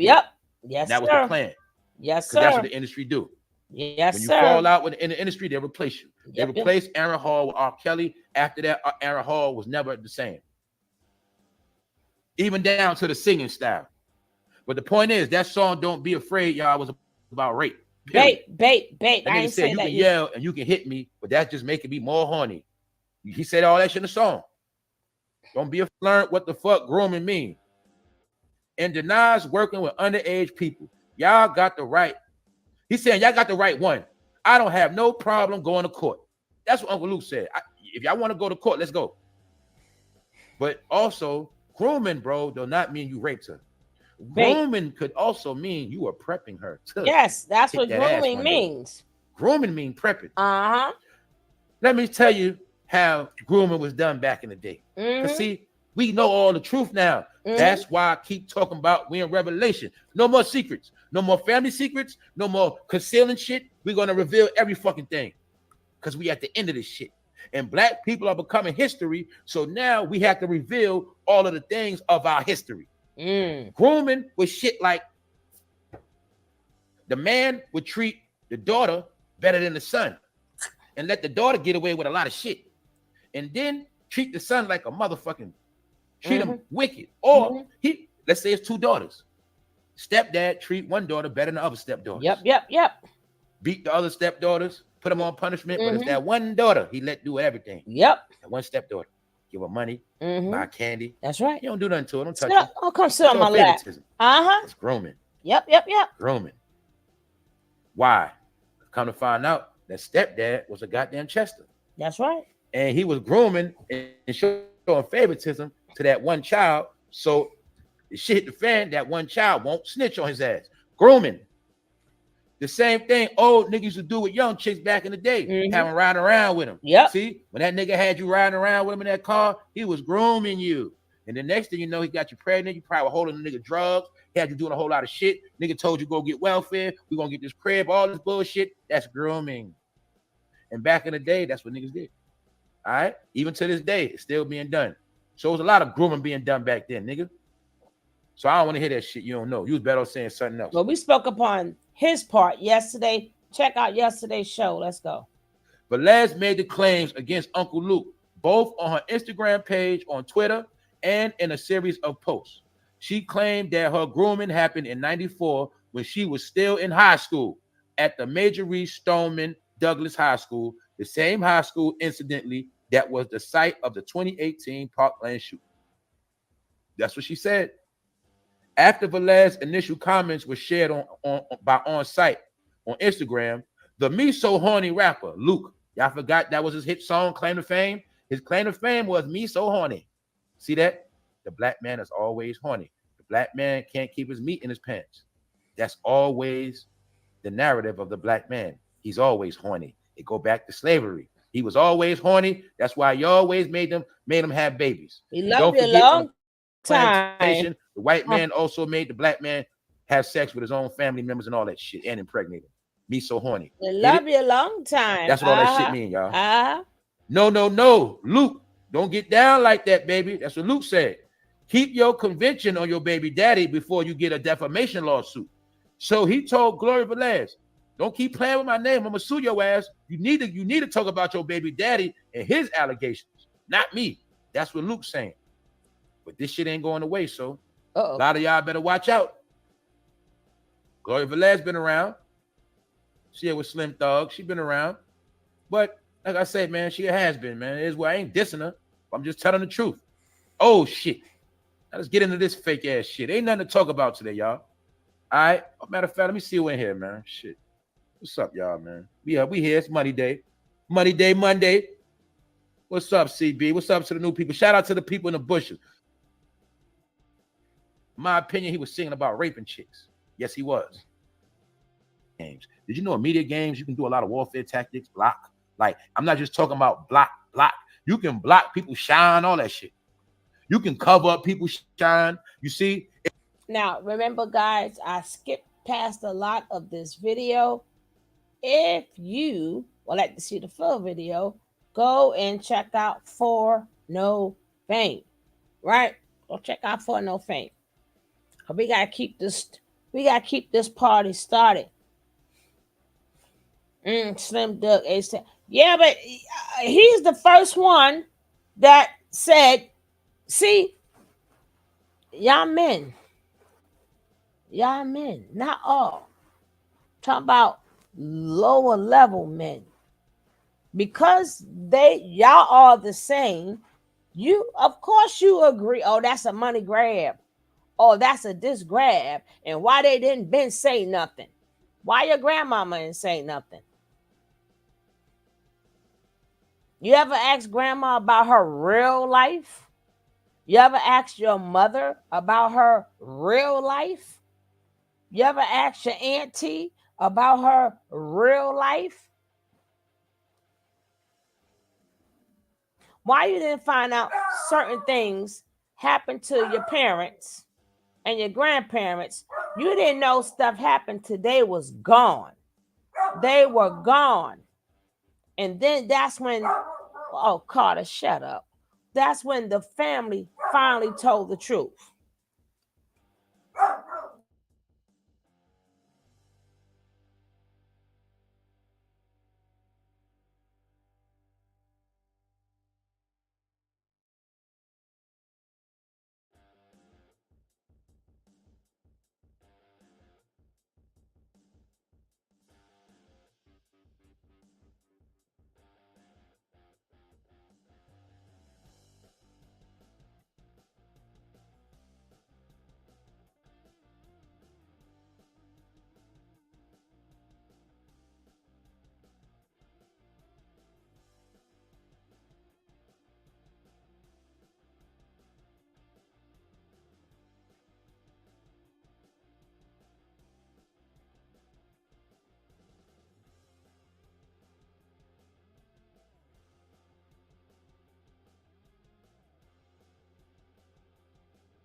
Uh-oh.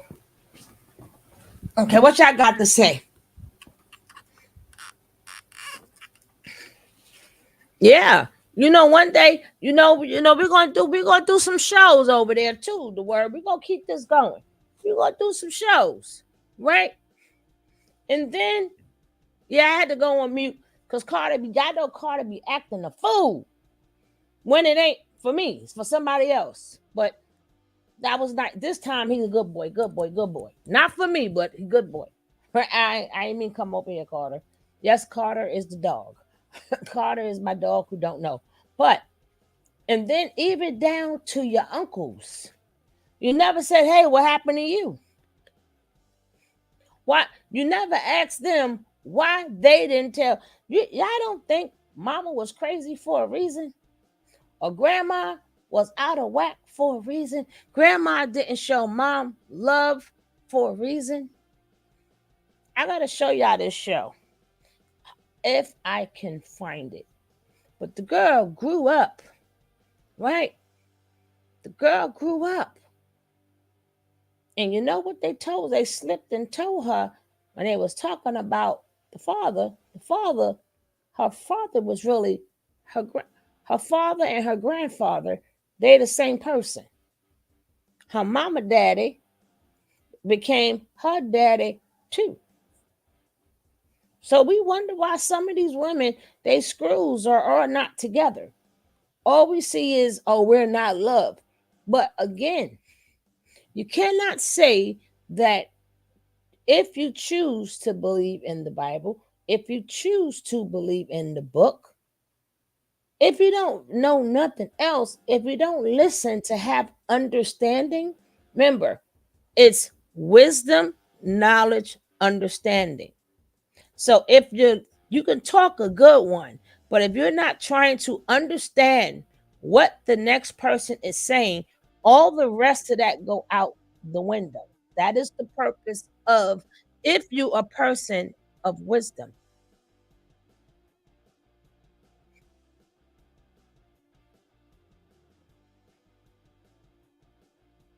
Yeah. Yes, exactly. Exact. Oh, well, I'm coming out on my street entertainment a word. I did it before when I just interview people. When I do my street talk entertainment, I definitely want to do an interview with you, but it's going to be on my street entertainment. But I'm just saying. So how in this like been 10 years, 20 years, 30 years, 40 years, 50 years, but you're going to ask these women because you claim it's for a money grab. The money grab only came in because he done pissed off the wrong people. When you piss off the wrong people, they find ways to take their money back. That's why they send certain women to these artists. And y'all thinking because you guys ain't got no money, y'all don't understand how industry money works. Y'all don't get, oh, they ain't never played basketball. They no. When they want their money back, child support is a good way of them taking some of their money back.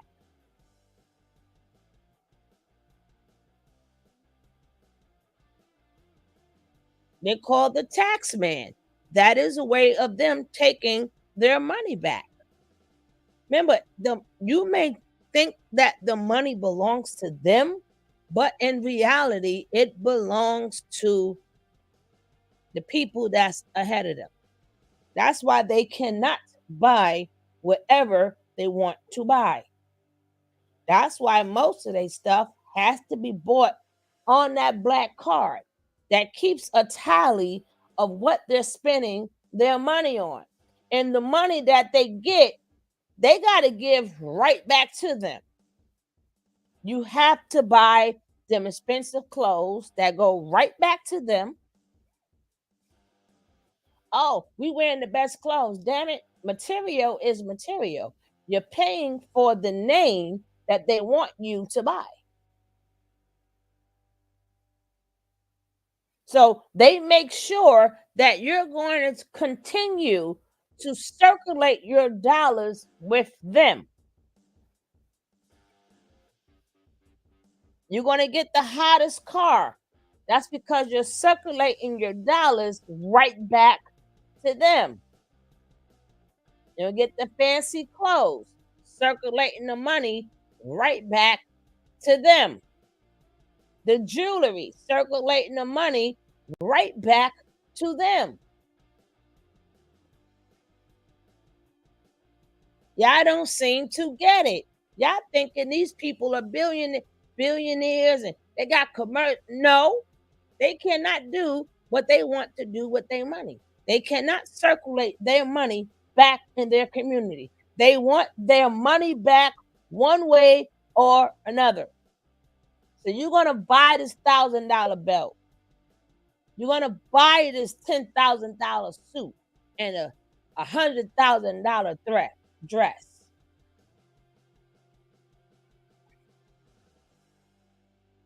And you're going to go to the names I tell you to go to buy it. You know how many people? that are very good seamstress and can make the same exact thing. But it's money got to be circulated, and they want to make sure it's circulated right back to them.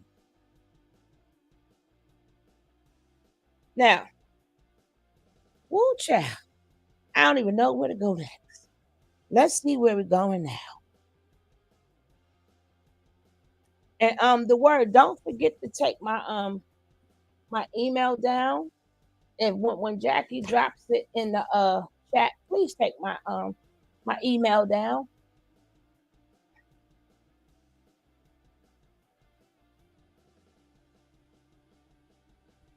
Some people worship these singers and rappers. Exactly.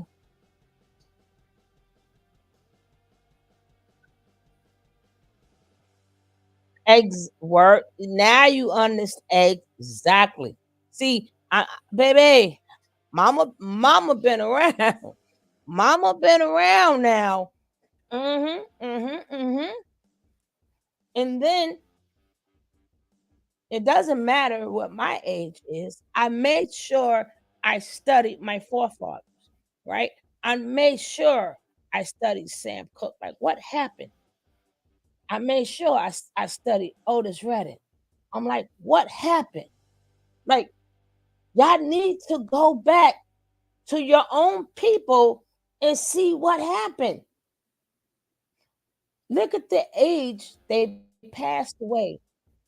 They made all their own music. They were getting ready. They didn't want the middleman. They wanted their to be their own. Hey, Sergeant, what's up, my brother? They wanted to have their own companies. They were doing the damn thing, and then they're gone. I don't. When they talk about these young folks talk about they getting jerked for their money, I don't want to hear it. Why? What y'all think? I tell you, there's some key components here that y'all are missing. Right? I done said it on my channel. Maybe when the word to his, we're gonna have a little conversation about that because some components people are missing. They're missing some components. And why we all effed up right now? Why are we all effed up? And what happened? Well, we're gonna bring some of them things there because I already said it all the time. I know you. Oh my goodness! And you always say that, and I always say that. You know what? I'm sorry, love, and you always say the same thing. Pardon me, my sister. Pardon me. Pardon me. Pardon me. We go through this all the time. Please forgive me. But you know my memory sucks because the words that I said something on this channel, and I don't remember nothing. I don't remember nothing I said. But don't forget, guys, if you don't have the word, and if the word is nice to Jackie, you gotta be nice to Jackie. Jackie like runs everything, right? She runs this crap. So if you're nice to Jackie, she will drop your link in there so people will like to check you out and let's get this built. We are about building. Me, the word, my girl puzzles. We're all about building. And my sister, Marlene, we about building. Right. And then if you bad, Jackie will beat you. Mm-hmm. Yes. I don't know where I'm going, but we're going somewhere.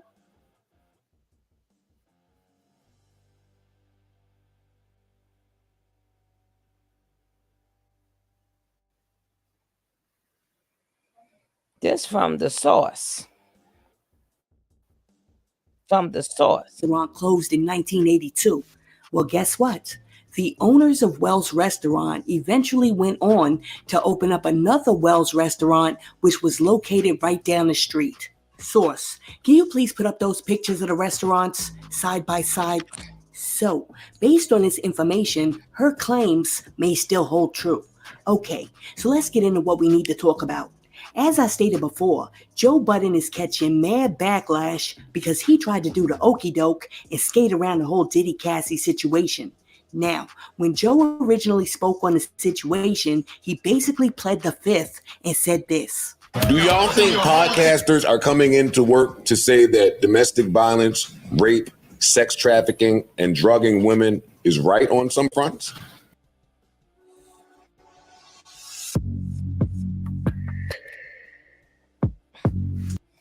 If Jackie, if you could find the word link, please drop his link in there. Please, my sister, if they nice. Y'all need anybody to say that all of those things are horrifically mortifying? Y'all didn't need Joe Budden for that, right? Y'all don't even want me for a music review. Yeah. I read the or every page of the lawsuit. It's pretty fucking horrific. 35 pages. Ice, you read it? I read the entire thing. Okay. I believe I was glued. everything she said. Wow. Shocker.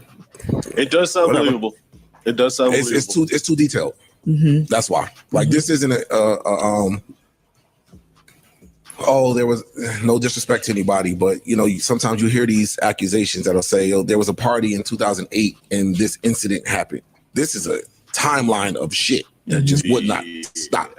This is just too descriptive, too accurate. And then even the Cuddy Carr situation, they reach out to Cuddy, who confirmed it. It's like, okay, now you got people confirming shit. Like, nah, he did this shit. So it leads me to believe, just same way we say, oh, I don't know, something seems fishy here, we're gonna wait. Cuddy's still trying to fuck. Shit don't seem fishy here. So because shit don't seem fishy, I'm rolling. And I think he did all that shit that she accused him of. None of it reads well. No. None of it reads well. And it got worse as you just kept reading. As the paragraphs got longer. To Ice's point, it got more descriptive and more detailed. And that is what was like. Yeah. And the other thing that stood out to me was where they said he offered her some 8-figure settlement and she didn't take it. Yeah. So now I do the math. I look at the lawsuit. The lawsuit is 8 figures. It's 30 million. It's 30 million. Minimum 8 figures. 8 figures is 10. 10 minimum. Minimum. We don't know what the offer was. For you to say no, and I'm going to go forward with this. This tells me this is about more than money. Yeah. Which then says, okay, this shit happened. They're trying to fix Puff Grits. I would have went and found 30 million. I would have called everybody I know. So let me ask you. Looking for 30. You don't know that. You don't know that. You don't know that. That's an assumption. Okay. All right. We do not know that he has 30 million liquid just lying around, disposable income here. That could finish somebody. That was some of the messiest shit I've read in a while. Yes, I ain't gonna hold you. I was keeping a buck with you. That shit was mad scary. And it was really, really sad. And I felt for her. Same. I really felt for her. Because Cassie, right, is Cassie. Thank you, the word. Thank you, baby. We ain't heard from Cassie in 20 years. At all. A peep. About messy. Never. Now, of course, that was just an excerpt of what Joe Budden had to say about Diddy, because his podcast is 2, 3, 4, 5 hours long. But after he got caught out there for editing what he had to say about Diddy. She did. Bunch of people out there commenting, oh, such and such didn't run from they got it, stood tall, they said it. Nigga, that ain't me. Ain't nobody listening to that shit. Who gives a fuck what you said? You can say whatever you want. All the foul, crazy, fucking egregious shit. Go ahead and say it. Guess what? Niggas ain't checking. Nobody gives a fuck about what you said. But kudos. I don't think there's nothing integral about calling niggas to the carpet before on charges such as this. Okay, so after Joe said that, Milagro Grams jumped back on the internet and said this. I done woke up and Joe said, what? You trying to make me feel small, Joe? No one listens to us concerned with my little black ass, huh? I ain't never gonna be nothing in this world, huh? You must still be reeling from Arby making you feel like that. But I ain't gonna be your punching bag, nigga. No pun intended. How the fuck you and your co-host hear my thoughts and opinions and inform some of y'all own if anybody listening? You and your peers inside that room and outside of that room know exactly who I am, and y'all listen. More than one of y'all, you included. And y'all see something in the nigga, don't you? So if only I would sit and maybe be a little bit more quiet like Melissa and cross my legs and yeah, and do all the little you pussy ass shit like that would work for y'all. You work your way up to finally get to where you want to be and turn around and tell people like me that, you know, we ain't shit. What we doing don't matter. Ain't nobody listening to it. Talking about people like me can be reckless, basically, and you can't because you have standards. What was your standards when you use your platform to say Nikki was? How many times has your platform been used to facilitate you getting your rocks off? Joe, people saw them tweets just like they heard my show. And instead of you being able to sit in the decision that you made for the quote unquote betterment of your podcast and absorb why people felt disappointed, you chose to try to come and tear me down for being brave enough to do what a check could never make me stop doing. I don't ever want to stop relating to my people, no matter where this shit takes me. So no one asked you to be egregious. We just asked you to be. You like my content, but you ain't like what I said about you. So you gonna fuck with it from a distance. Nigga, you could go watch it from the moon. I don't give a fuck. Literally, I don't give a fuck. Because I'm not about to kiss none of y'all ass. Because I could swear, bitch, every time it's about uplifting you, defending shit, that what you don't ask me to do. But at the end of the day, there's no response from you. I'm not looking for one. But it's funny that when you didn't like something, I said, oh yeah, I'm gonna have to watch that from a distance. She on her Tasha K shit. And then that was dry. When the fuck did I throw a temper tantrum and say some bullshit about you and try to tear you down and do all this, that, and the third and go on the campaign because shit didn't go my way? But you did that on some dry shit because there's a negative connotation there. Then you try some more dry shit talking about she was the black Megan Cuniff. You watched the special. Didn't Megan Cuniff introduce me? I ain't the black shit. I'm Milagro. That's it. And pick your tongue up and roll my shit too. Milagro. You like Spanish women. I'm sure you can do it. My whole thing is, people, Jesus started with 12. Amen. It's so disappointing when people that you really respect and admire in whatever capacity show you that they only appreciate you and what you bring to the table as long as you don't call out they store-bought pies. But let me get back to work so that maybe one day I can get an acrylic laptop stand and yell about how I'm so much bigger, better, and smarter than everybody in the industry, everybody in the room, everybody tuning in, bitch, just everybody. Are you Matilda Daddy?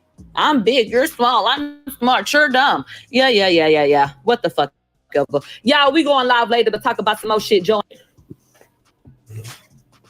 While y'all get to run and duck behind anonymity and say, Joe Budden says no, what do you say?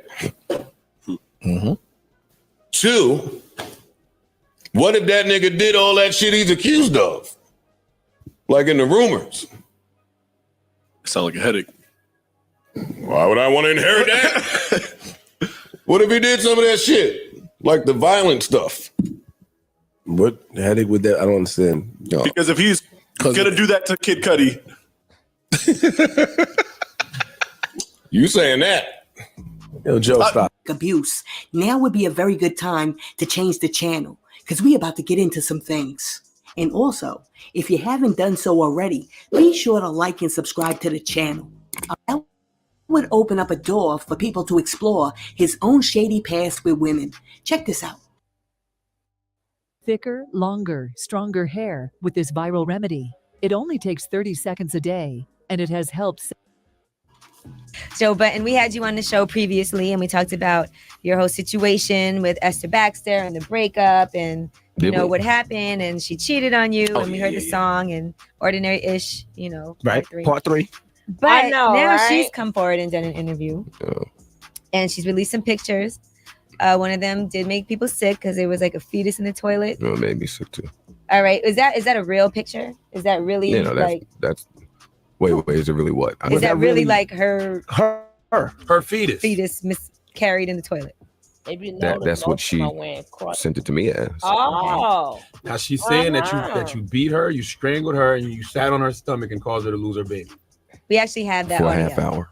Hold on, we have the audio.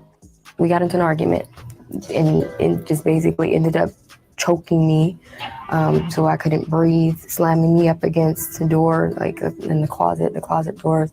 He threw me on the floor, grabbed me by my wrist, and sitting on my stomach for half an hour while I was 3 months pregnant. Went to the hospital where I found out that I lost rush home, and I go in the other room, and she's in the bed, And I said, wake it up. Wake it up. What are we gonna do?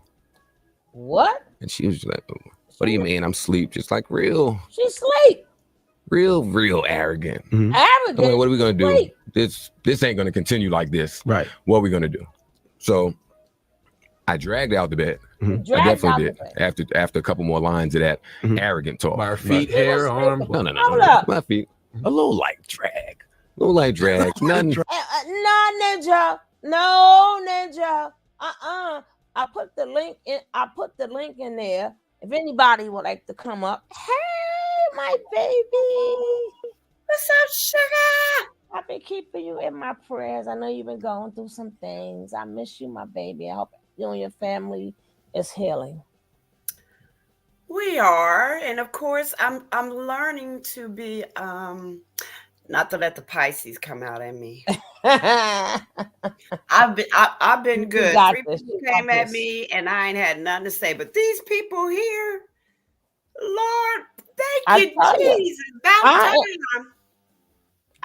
Huh? What you say? And there's more to come. Oh, baby. Let me tell you something.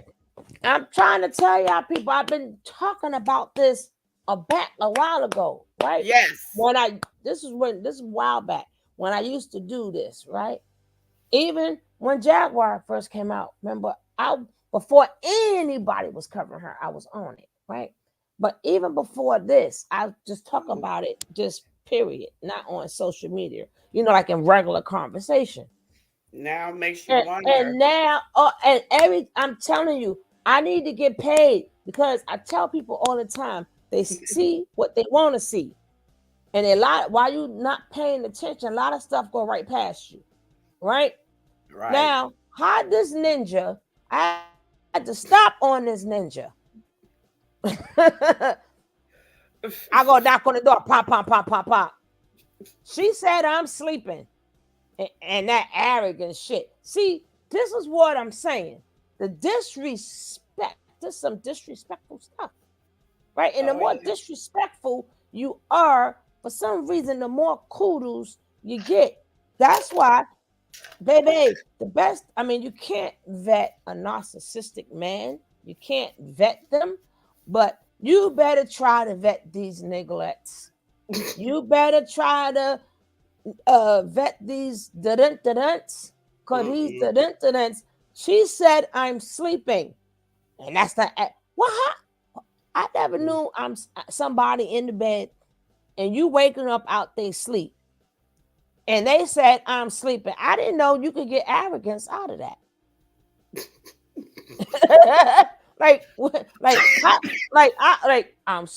I'm sleeping. Like, nah, you woke them up. I don't see where the arrogance fit into you knocking on the door and then, I pulled her, but it's a light pull. Well, then how she get off the bed? Because a light pull is not going to get you to somebody to come over. What type of pull are you talking about? Right? These are the people we support. The good people. Not me. Mm-mm. No, ma'am. I don't support these people. Well, not us. I always knew something wrong with Diddy. I always knew something was wrong with the P. Diddy. I always knew something was wrong with him.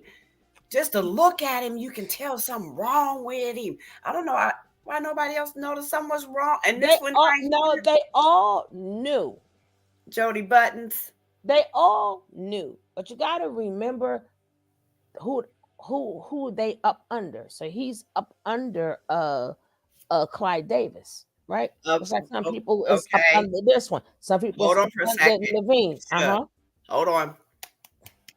Hand clap for Jaguar because she said a whole lot of these things. I had to give her a hand clap. But when she was saying it, I'm gonna go back. I got it, right? I got it, right? So the thing is, now, and it's crazy. Now everybody want on the show. Now everybody who didn't want on the show, now they want on the show, right? And then after they got Bill, I knew it was more to come. Baby, waiting for Jermaine Dupri. Baby, when they get Jermaine Dupri in 50. Remember, they all have to take their humiliation turn. They all yes, got they to. do. Right? They got to. And you got to remember that I tell y'all people, a lot of them, just like that guy we saw yesterday, they catch them in college, right? When you're in these fraternities and stuff, you want to join these things, you have to do these things. They keep that stuff in their pocket, and then when they want their money back, or you piss somebody off, or they want to drop you back into your place, or it's just your time to be humiliated. It could be a plethora of things, but it's your turn. It's your turn. Well, yes, it is their turn. It's But gonna be a I'm trying to get over what this ninja said. You know, that arrogant stuff. And it didn't take me long to figure out, well, how does arrogant and somebody sleeping, how are they supposed to sound? Like, they're not, they're pregnant. Remember, she's pregnant. She's pregnant and she's tired. She's tired. She ain't even tired. She's sleeping. She's pregnant and she's sleeping. And you don't even know how she feels, but she has to answer you. And if she doesn't, no, you're the arrogant one. And as usual, nobody checks these people. What you doing, girl? We ain't got here your whole kitchen. I was wiping my hands off. You know I gotta get coffee for this. I knew you was. Right, Jackie. It's a pecking order. There's a pecking order. Yes, there is. Now I'm rewind it back a little bit so we can hear about that somebody sleeping and being arrogant at the same time. At least they have to wake up to be arrogant. She was sleeping, ninja. Well, let's go. By her feet, hair, arms. No. My feet. A little light drag. And she's in the bed. And I said, Look at his face. You can see the ninja lying. Look at him. Get up. Wake it up. What are we going to do? What are we going to do? And she was like, what do you mean? I'm asleep. Just like real arrogant. How is you? I'm like, what are we going to do? This ain't going to continue like this. Right. What are we going to do? So I dragged out the bed. I definitely did. After a couple more lines of that arrogant talk. By her feet, hair, arms. No. My feet. A little light drag. Nothing. Came home and wanted to have a conversation with Esther Baxter. Little light. You drag out the off bed. a nice king size on a beautiful plush carpet. Okay. Like, please. Okay. You pulled her out the bed, itch. We went back and forth with the beefing for about maybe all of 4 to 5 minutes. A whole 4 to 5 And minutes. I caught myself. It's like, all right, you bugging. And I went in the master bedroom, and I sat by the balcony, and I just smoked a cigarette. Nope, you dragged her off the bed, Joe, and you sat on her stomach and held her down so she could hear you. Come on. No. And I smoked the cigarette, and I'm sitting there. He lying. And I'm just chilling. So, and now this bedroom, there's 2 entrances. So I thought that I locked both of them. Right. Clearly I didn't. So one was locked, one wasn't. So she comes around the long way. Right. Because the house is huge. So she comes around the long way and she's screaming and yelling at the top of her lungs. So in my head, I'm like, oh, okay. So I spazzed. So I guess it's her turn to spaz now. So she comes in, she's screaming and yelling on top of her lungs. I'm like, dog, we just did this. It's over. You're still smoking around a pregnant woman. Okay, keep going. He left the No, room. I was alone. She came in his vicinity. Objection. Yeah, of course you gonna say that. But first of all, you claim she was arrogant. Now you said she spazzed. I spazzed. So now she's spazzing. But I thought she was arrogant. Ninja, get your story right. Let's go. Objection, Your Honor. Okay. So, but and I'm by a balcony anyway. So she comes in. I'm like, fam, we did this already. We don't have to do this. Right. She's still screaming. She's screaming. I'm ignoring her. I'm still smoking. On her way out towards the door that's locked, my computer's on the bed. Uh-oh. That's never good. So she picks it up. Oh, man. And she slams it into the closet. Wow. So now I'm flabbergasted. Not Joe Button's computer. You know what's on that computer. She know that's my computer. Right. She know what that is to me. She knows push the button. She knows how to push the button. I'm still kind of in shock. Right. So then she threw it in the closet. And as she's walking out. Now, you like how he turned this all on her when she was sleeping, minding her business. If you would have left her sleeping and spoke to her when she got up, this would never took place. She wasn't up when you got home. She was sleeping. Who is this woman? I don't know.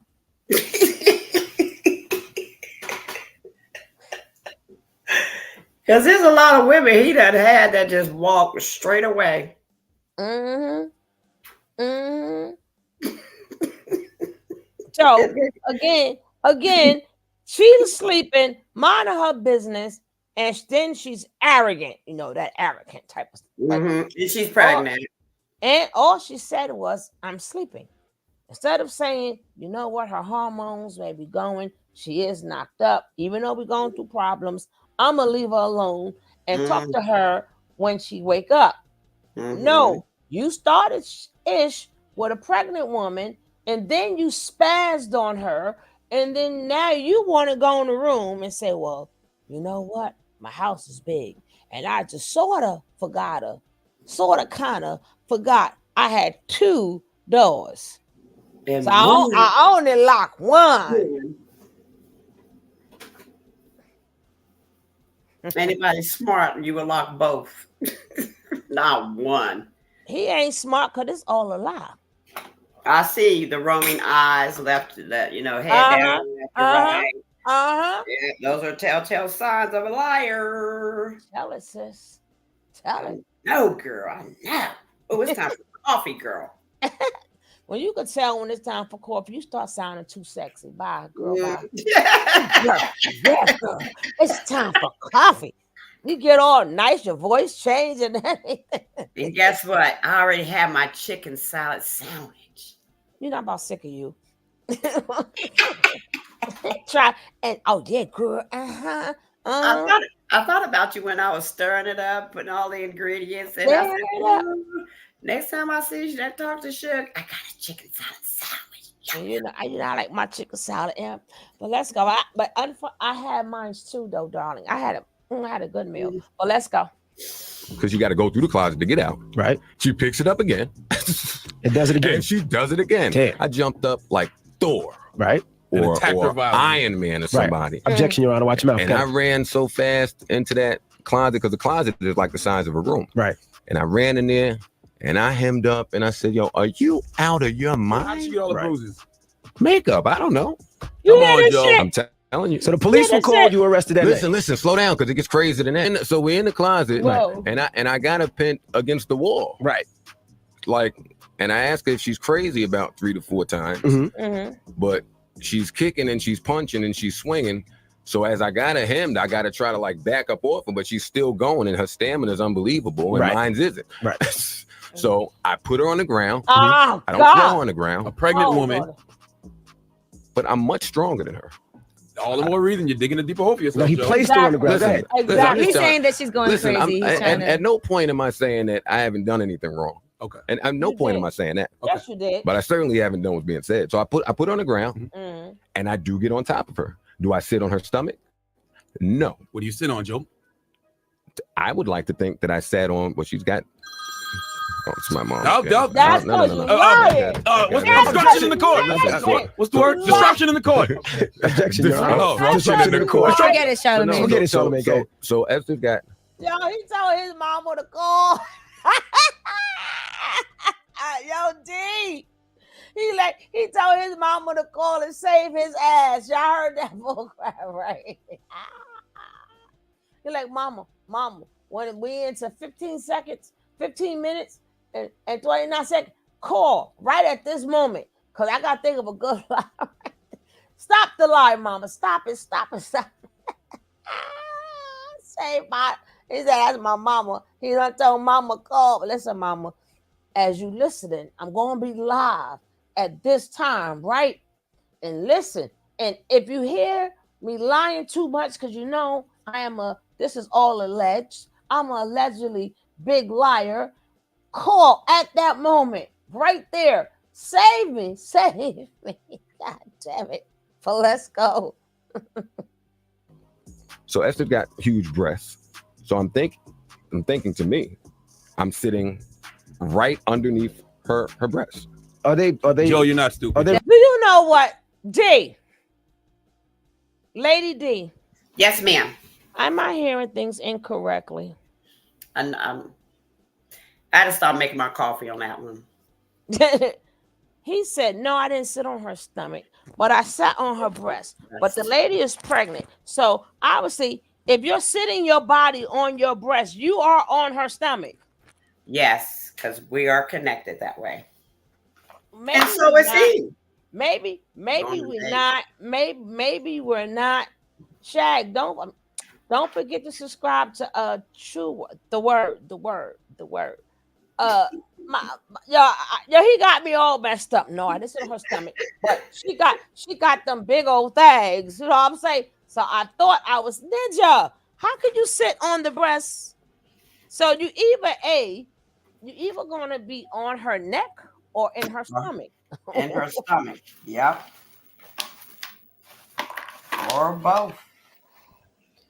You're cutting off her circulation along with cutting off the baby circulation. So either you cutting off her oxygen or you're on her stomach. The T-tops is in the middle of your stomach and your neck. Each way, you don't win. Not with a baby in the stomach and not with your neck where you can breathe. One is his lawyer. Charlemagne the God, is that his lawyer? No, he on the he at the radio station.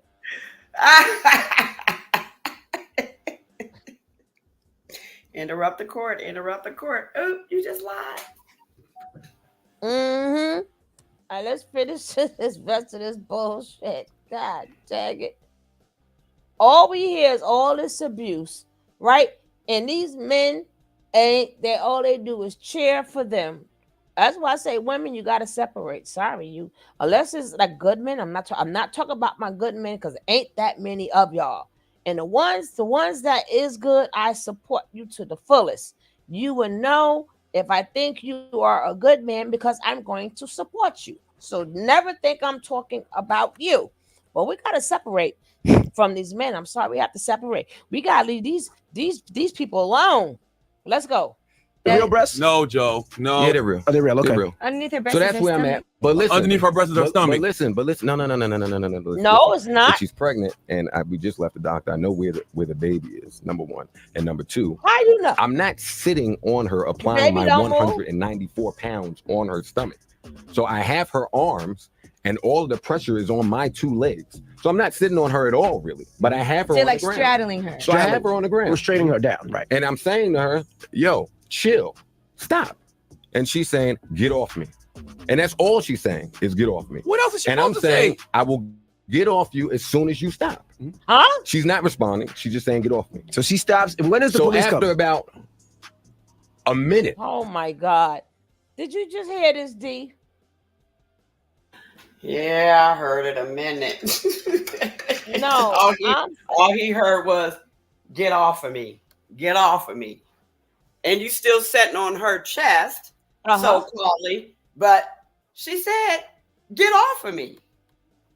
And then he go, when you stop, what is she doing now? You just got finished saying you're sitting on top of her. You just said you got her hemmed up. So that means her hands cannot move. Your body weight is on her. So that means she's laying flat on her back. So you are over her. So obviously, what do you want her to stop doing? He know he wrong. And again, men hear this talk all the time and agree with each other. Well, let's carry on. Carry on. Maybe 2 minutes the most. I get off her. She goes about business. I'd like to present though. Uh-oh.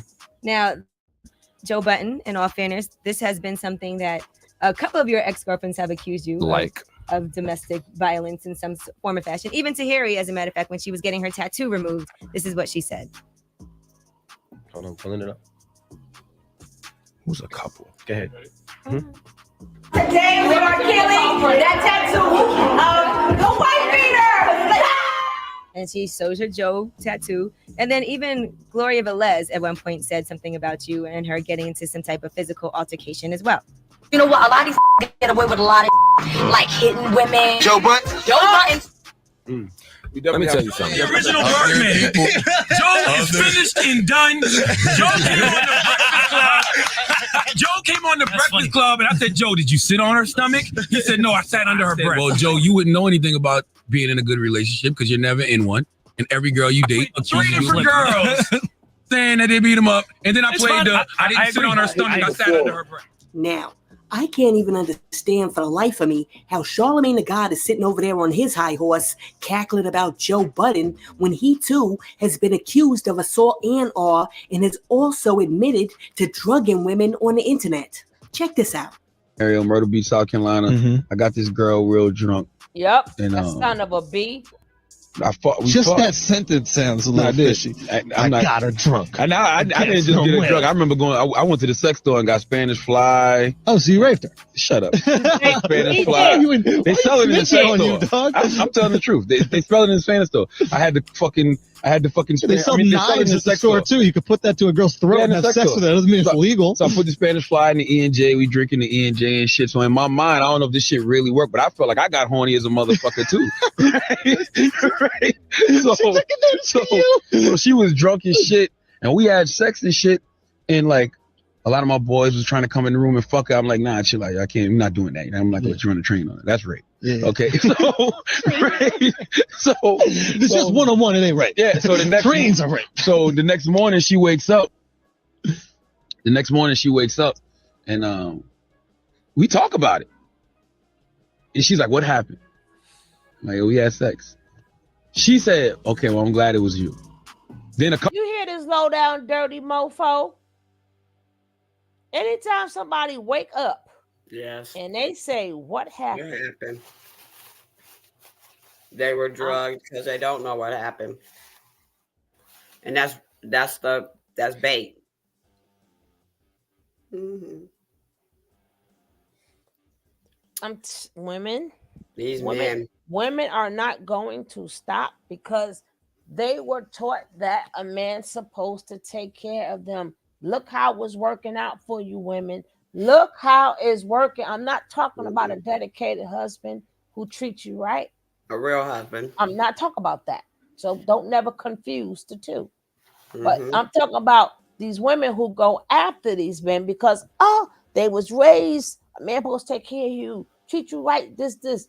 Y'all living in hell, man. Y'all are not happy. The pocketbooks is the only thing you got. That pocketbook is for the hold your tears when it fall. Them new outfits you got, the $1 million outfits, is to wipe them damn tears off. You're lonely, you unhappy, that you know at any point in time you are replaceable. They can get another you and another you. And that's not even including the side chicks, because the side chicks are still going to be there. I'm talking about the main chick. The side chick ain't going to be the main chick. She thinks she's going to move up, but she's not going to move up. But the side chicks is going to stay on the side. Then you got the ones that's a jump off. Them the ones that's under the side chicks. But the main chick, she knows she is replaceable at any point in time. For some reason, they hold on to their jump offs a little bit longer than their wife. It's sorry to say, because they know I don't got to see you. I ain't got to do nothing with you. We can have a little bit fun for like 5-10 minutes. You on your way, I'm on my way. See you again when I see you. They prefer that type of relationship. But so they can look good, they get a main woman so they can look presentable. Now, the side chicks is whatever the wife can't fulfill, the side chicks fulfill. But they ain't got to go through the problems of the main chick. Because the main chick got to worry about the side chicks. But if the jumps off, they got the jump off too. You know what I'm saying? So it could be 4 categories. But them the 3 categories I know of. You know? So you got the side, you got the one that's no, it's 4. You got the one that's close, a little bit above the side chick. She a little bit above. She the one that could replace the wife. But then it could be, but again, she could be discarded at any point in time because he might find something totally different that he don't know. He may want something new. So the only one who sort of kind of got it good is the jump off, right? That's the one you call, y'all. I'm bored. Yo, what up? Y'all bored too. Y'all, all right. There's no like connection, nothing there. They know what they come to do. That's it. They don't care about your day, how you feeling, no nothing. Just you good, key. Then to the business and goodbye. You know, they're not sitting home crying because they jump off. They already with the next ninja while you going with your side chicks or your other jump offs, you know? And these are things that the main woman have to live through. She gotta live at. She gotta all these women. But she wants to be the one. So just in case something happens to him, she want to be the one to get everything in her mind. The house is hers, the business is hers. Ain't none of it yours, girl. But yeah, but I did an interview. I had the young lady who he violated. I had the young lady. I don't know if y'all seen the interview. I don't know what channel it was on, but I did know on my Sugar Babes channel. That full interview is on that channel. I got a couple of good interviews on that channel. You need to go check that channel out. Now, I don't want to hear about his ass no more. I'm sick of him. Because they done pissed me off. Right? Now. Yeah. They get away with a lot. Until it's their turn. They ain't learned from all Kelly and Bill Cosby. They ain't learned. They're not supposed to learn. Because they're supposed to do the same thing. They replaced them. There's gonna be somebody younger. So now what they're doing is somebody's already in place. We just don't know who is in place. Right? So, now let's see what this one is. Let's go. Is this my girl Tissa Tells? I love her, and this is fair use. But this girl be on it. Let's go. Relationships, and they're starting to look at what's going on with your family unit. Guys, listen, what if I told you that people are actually accusing Diddy of doing the same thing that he's done to all his girlfriends, but to his children? Now, I'm not talking about the things he's actually being sued in court on. I'm talking about his sabotage, right? I'm talking about Puffy is being accused of sabotaging his sons and perhaps even his twin daughters. Okay? Think about it. He has systematically gone out of his way, according to some reports, and we're going to get into how, to make sure that his sons never get bigger than him. The same way he sabotaged Biggie's career, so Biggie could never get too big, or if it did, it had to go through him. The same way he sabotaged Cassie's career. The same way he sabotaged Kim Porter's career. The same way he sabotaged every single artist on Bad Boy label that a lot of people say that he did not want anyone to get as big as him. You were only allowed to get big as long as you took him along for the ride. And if the money could not flow through him, then he would blow things up.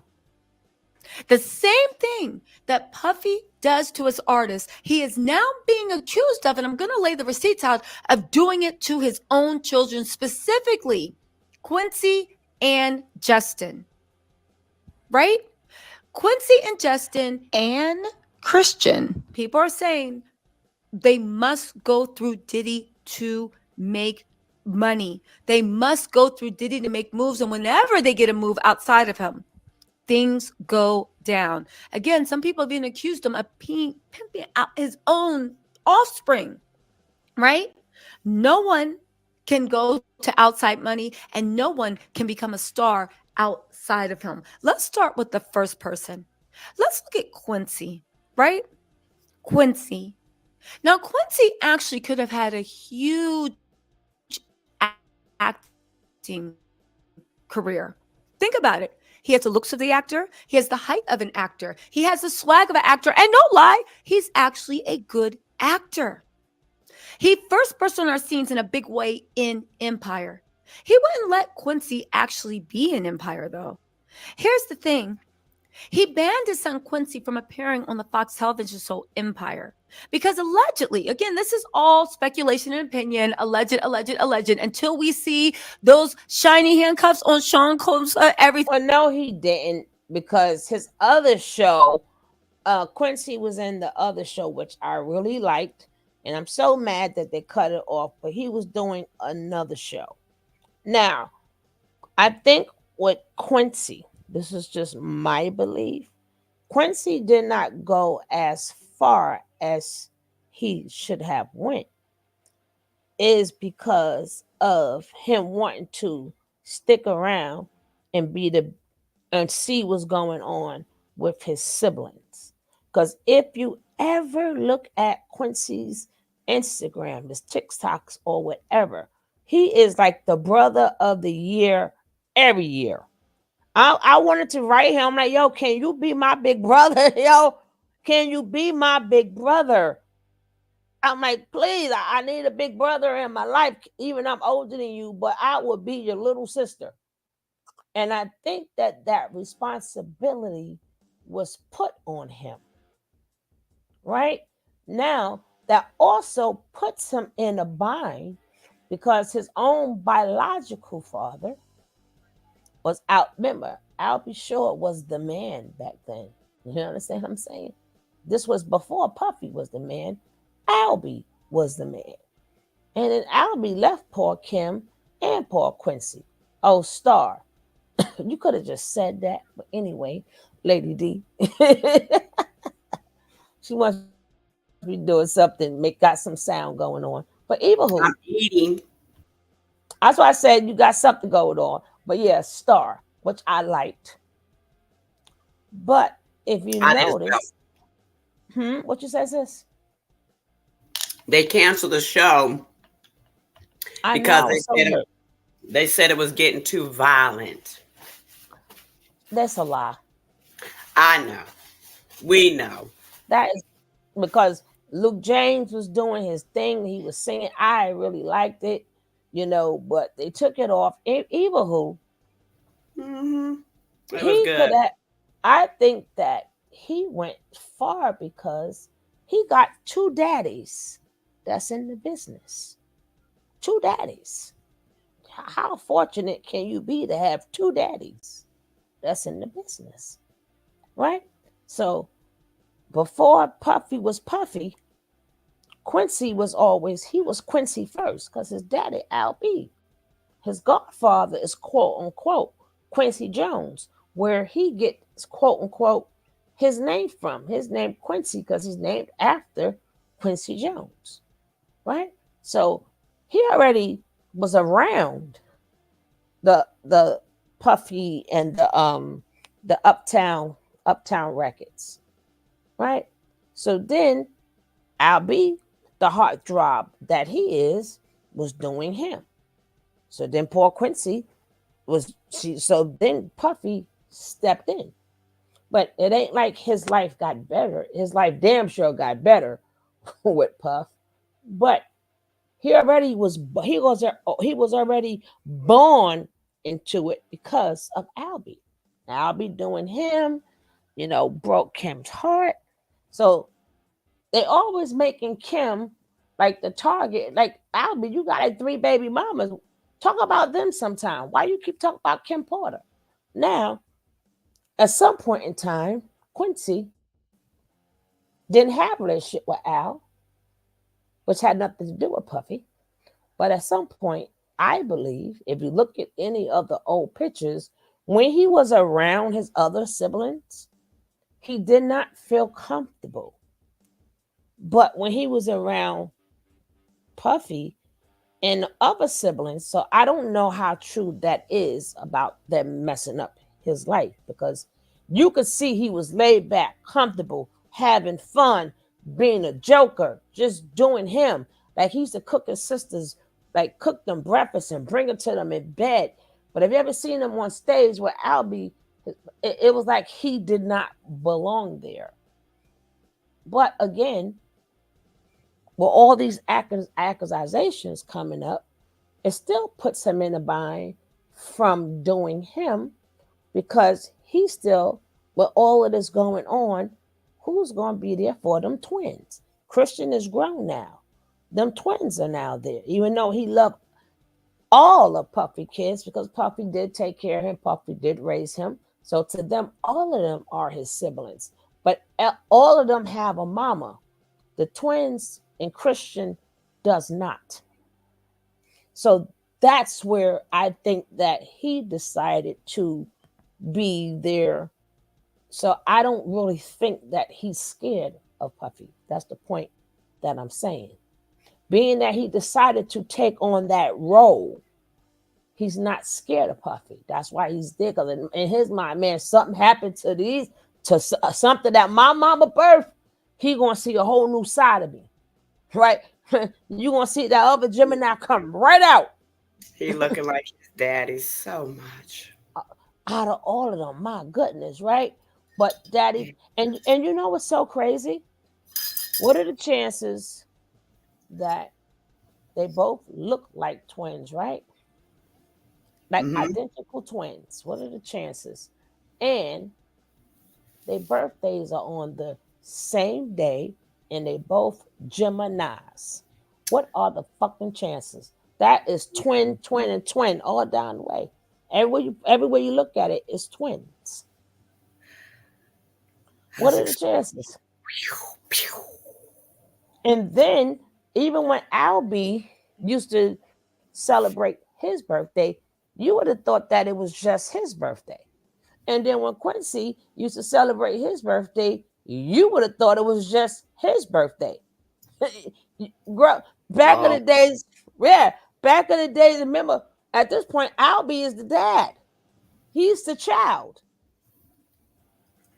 And I don't know what happened, behind closed doors, but for how they used to put it up there, you would not think that their birthdays was on the same day.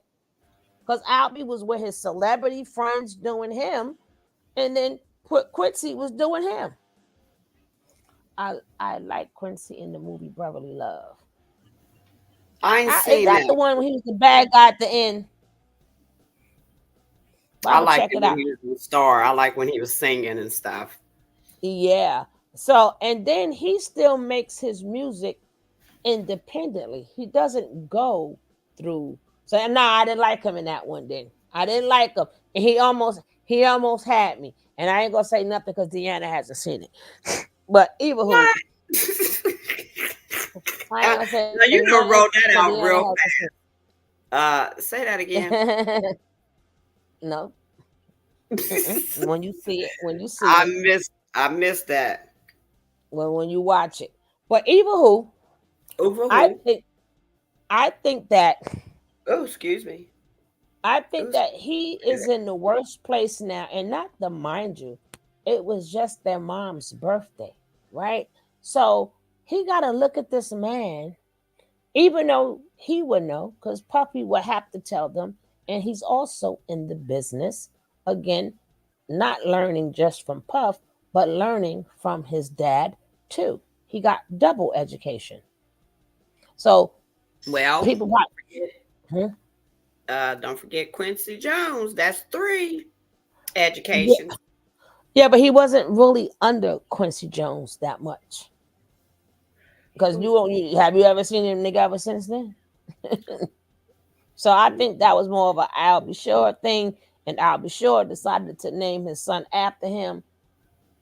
Okay, bro, right? But I think that because of him knowing the business, he sacrificed his career for his siblings.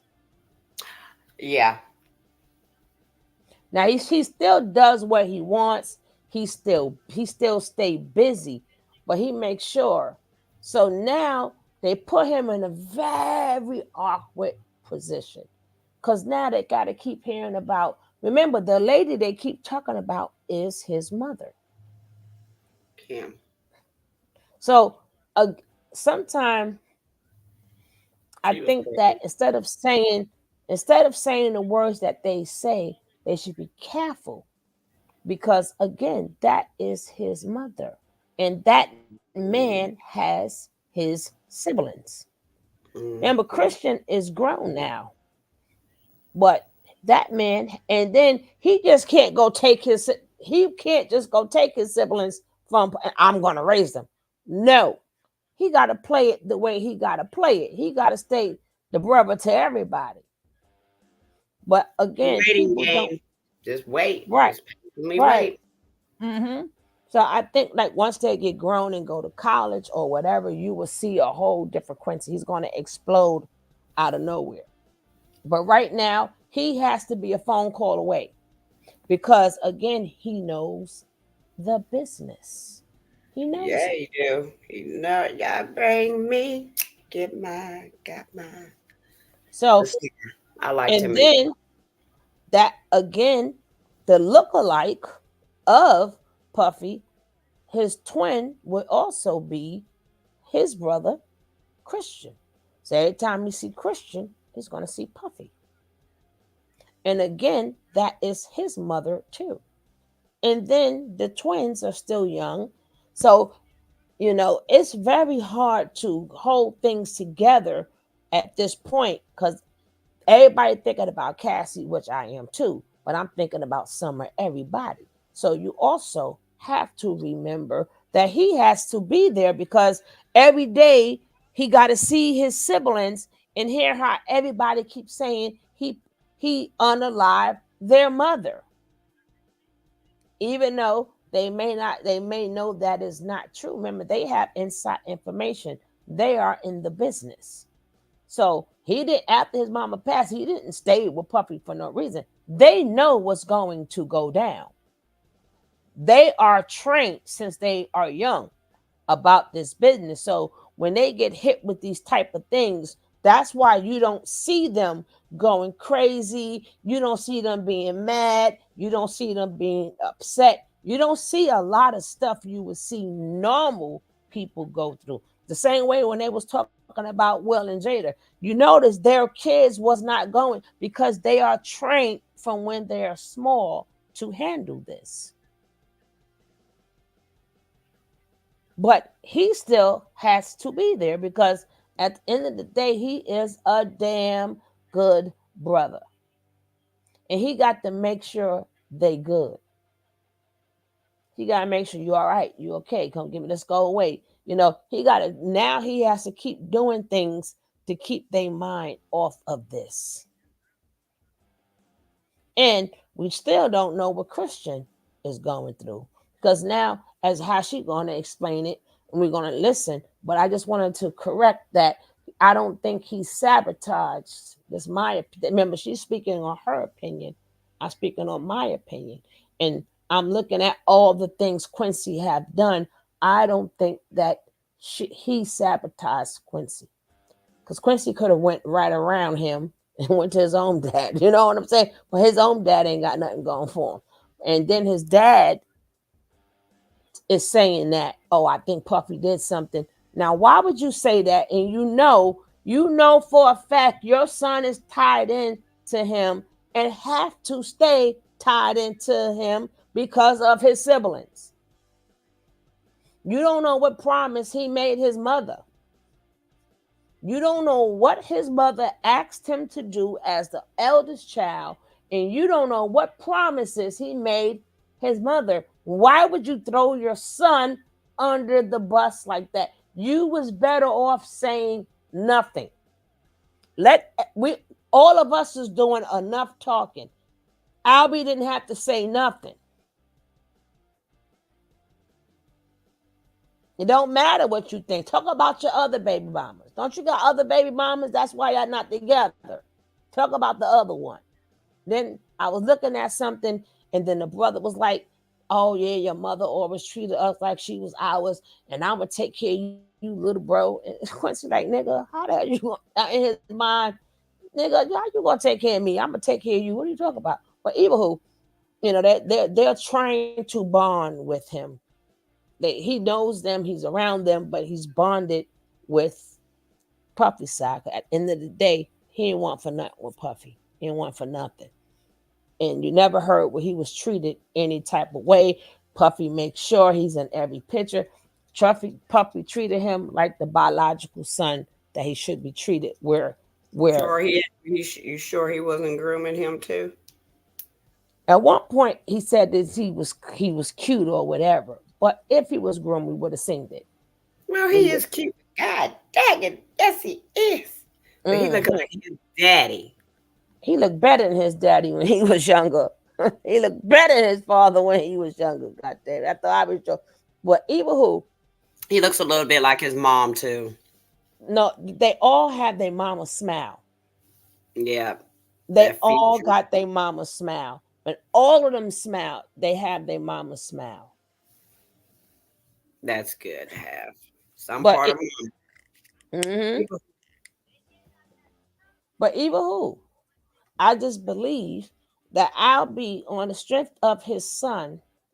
He shouldn't throw his son under the bus saying anything about Puffy, because you put him in a bind, because he got to make sure he promised his mother he gonna look after his siblings. Remember, the mother used to be at her house, and then he stay with Puffy. The kids will be at Puffy. They do things, parties and everything else. So he is the eyes to make sure nothing happened to his siblings.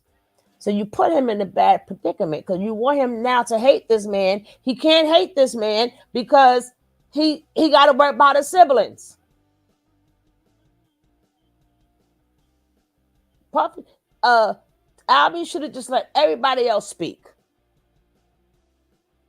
You ain't treated right when you had her, or you'll still have her. That girl, she loved him. Yeah, they reconciled and, they made up and everything. But shit, talk about the mother baby mamas. Why are you stuck on her for? You making life more complicated for your son. What do you want him to do right now? Take your side? Then what happened to his siblings? Because Puffy could always be like, nah, ninja, you can't see them.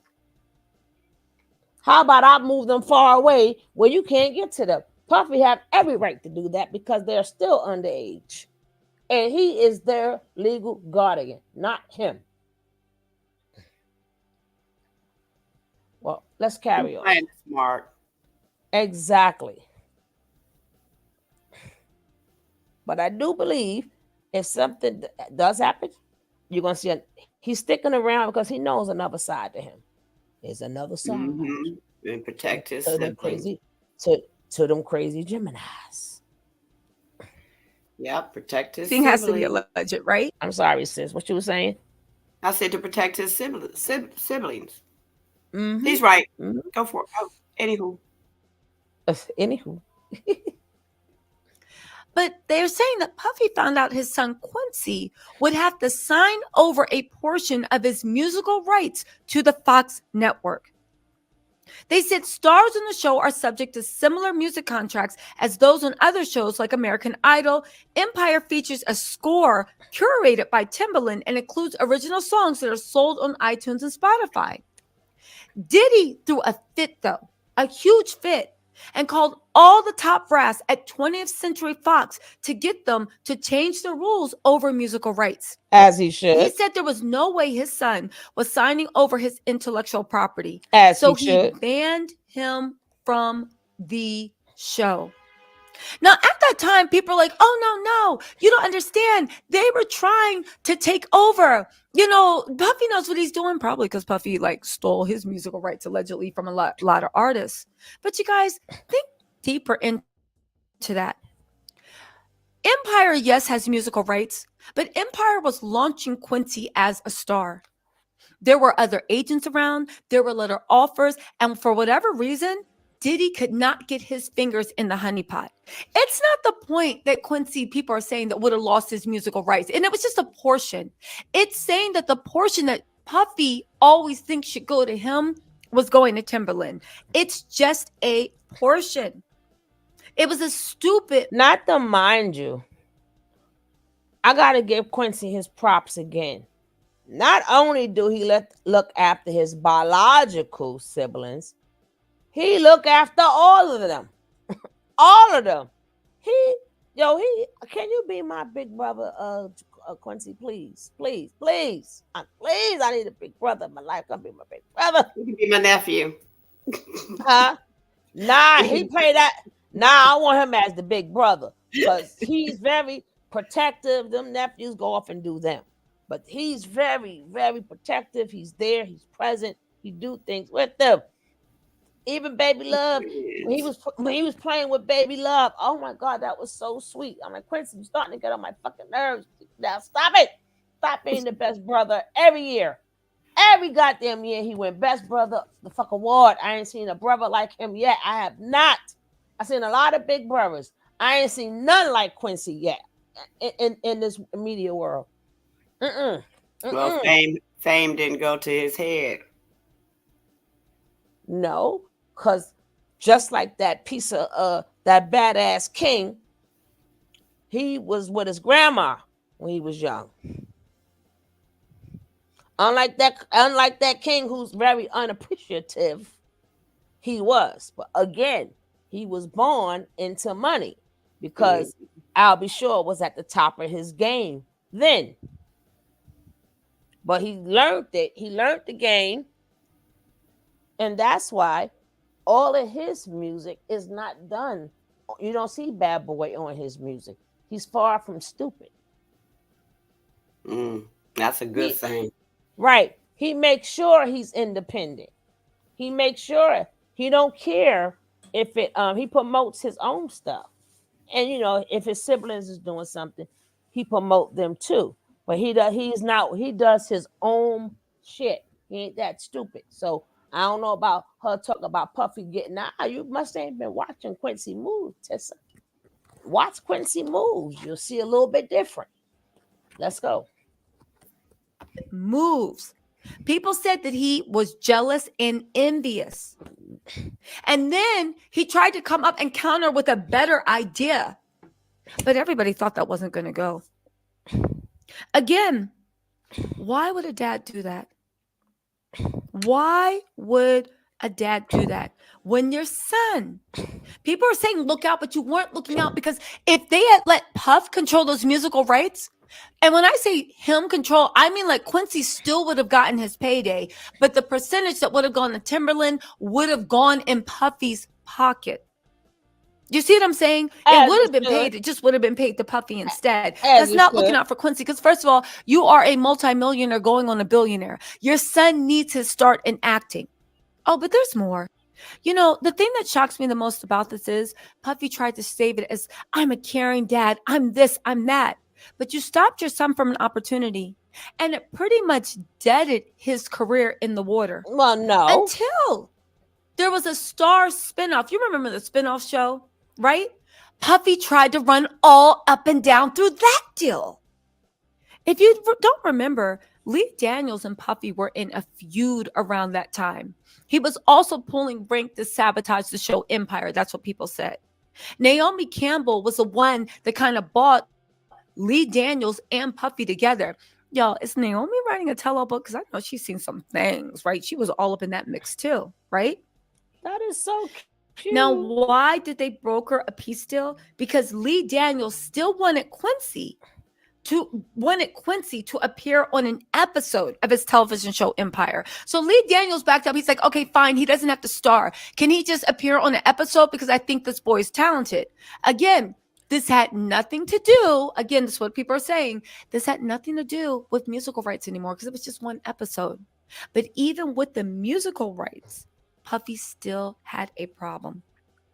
Lee Daniels had to ask Naomi Campbell to act. Puffy didn't have the problem. Quincy had the problem. Do y'all please let it be known. Quincy is in his mid-30s. Quincy is in his mid-30s. Quincy could have done whatever he wanted to do. He was well beyond 18 years old. You cannot blame Puffy. Now, they would have said that they did not want to work with Quincy because of Puffy. That's different. But she didn't say we don't want to work with him because of Puffy. So at that point, the choice is Quincy's. Look at both of them with their eyes closed. Oh, I can't take this. Please open your eyes. Puffy, could your son please appear on a show? Now, as soon as they started going through Diddy directly as a controller and not Quincy's agents, it was announced that Quincy will appear for a role on the second season of Empire. He's super excited about having Quincy on the show. That's what happened, Madera. And there was an Instagram picture of Lee Daniels and Quincy. No, I'm sorry, Lee Daniels. Sorry, Lee Daniels and Puffy hugged up. Okay, hugged up with Lee looking at him like that look.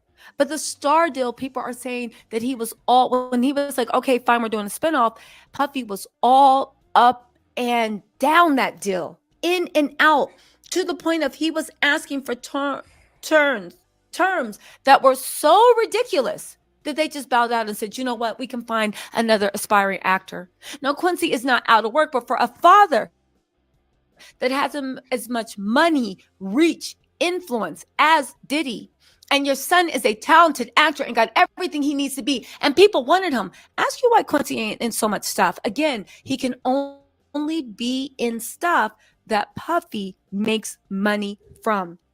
All right. You know what we need to talk about? Let's talk about his son with Kim Porter, right? Christian. You know Christian. Diddy's mini-me. He actually looked better than Diddy because he got his mama's face, right? Mama's but smile. Let's talk about his son, Christian Combs, who everybody said at one time was a super, super talented rapper. He had his dad's flair. But he was there to be up next, right? No, he can't rap. He was up next. So what happened to him? He had the greatest gift in the world.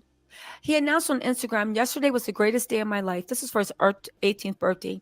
Not only was it my birthday, but also the day a dream come true. I got signed to Epic and Bad Boy Records. I'm extremely thankful for everything that God has blessed me with, and I will never take it for granted.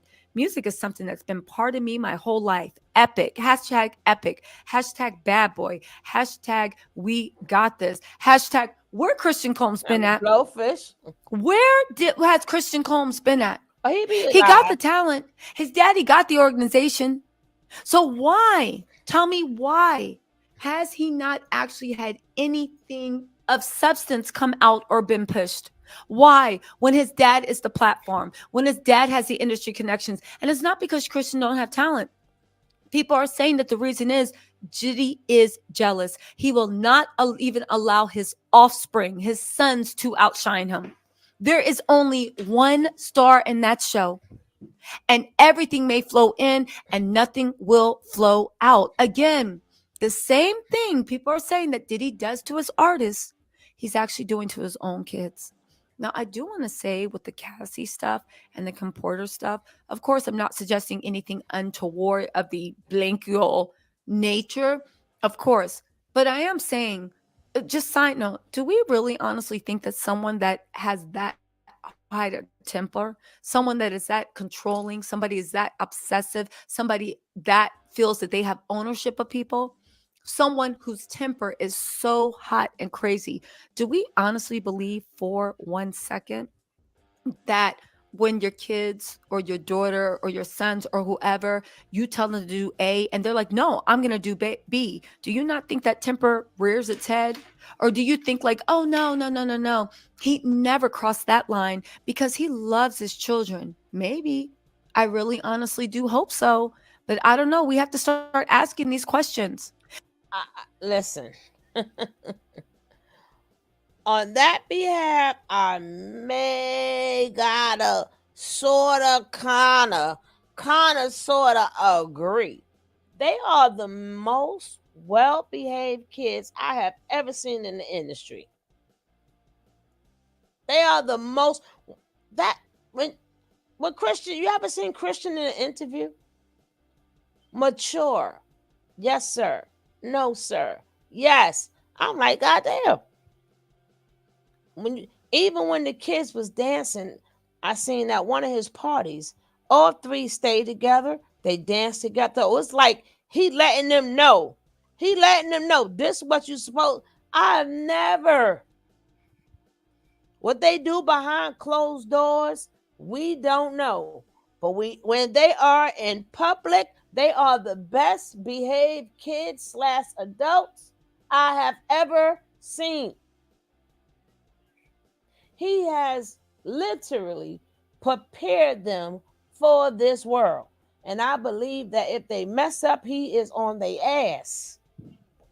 That's why I said I might sort of kind of agree with her. Because, baby, that type of discipline them kids got, he raising them old school.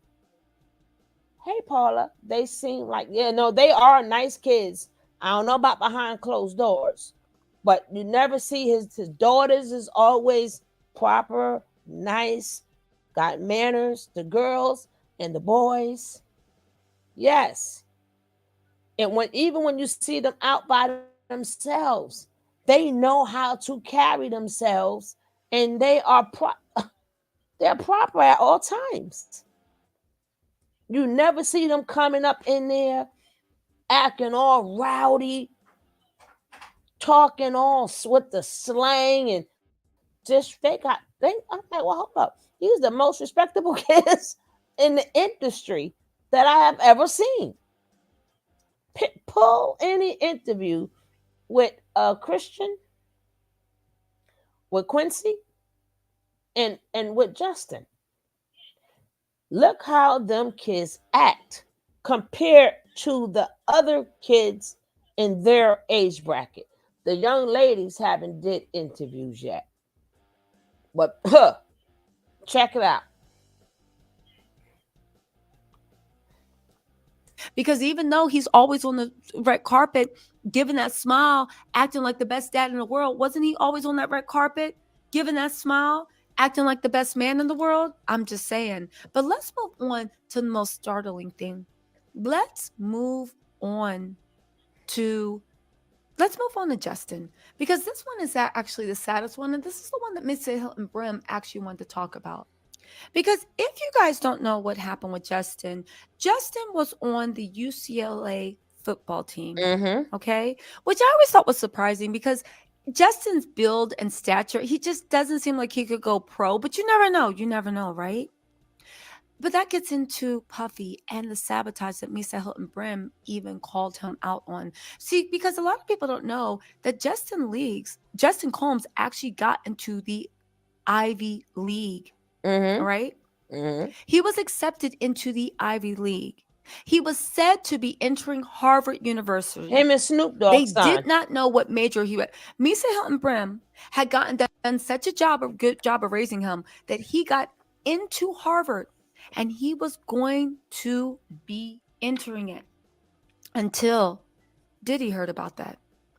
And that's when Diddy convinced him to actually enroll in UCLA to be closer to him in Los Angeles. Now, some people said that Diddy is jealous and envious, and he didn't like the fact of Justin going to Harvard and maybe getting so smart that he figures out that he needs to stay away from his dad. Some people said that the Harvard thing kind of felt like it was outshining. Other people said it was just a selfish thing where he wanted Justin closer to him because he likes to control everybody around him, including his children. Now, the thing is that UCLA team, let's go back to that. The coach actually came out and said that Diddy's son, Justin, only made the UCLA team because of who his daddy was. It turns out that they doubled down that he was only there. The former UCLA coach, Rick Newhelsey, who was the coach who recruited Justin back in 2011, gave some background information about Diddy and his throwdown with the coach. We're going to talk about that in a second because this pretty much wraps everything up. I heard that, girl. They said that when you're weighing the assets of what a youngster can do for your program, there's no question being Diddy's son has something to do with it for me. The fact his father was an influential guy played into my decision to go ahead and offer him a point on the team. Now get this. They also went on to say that Diddy actually got into a fight with one of Justin's coaches on the team. So Diddy used his influence to lure Justin to Los Angeles and been like, listen, if you come, why don't you try out for the UCLA football team? People said it was kind of like a handshake. All right, fine. Well, let your son be on the football team, even though he really has no hope of being a professional football player. Mind you, this is something Diddy wanted instead of Justin going to an Ivy League, Harvard University. Okay? Diddy. One simple but brilliant trick to heat your home in 90 seconds and save thousands of dollars on your heating bill this winter. This genius way to heat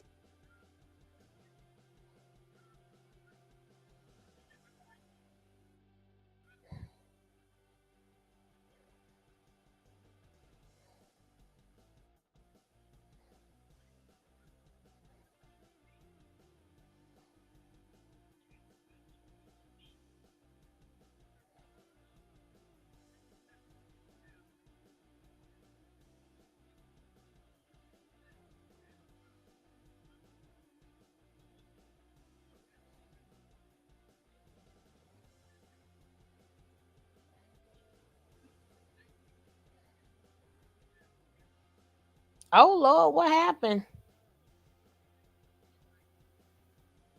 What happened? Hold on. Diddy did it then turned into Justin seemed to be performing very, very well on the football team.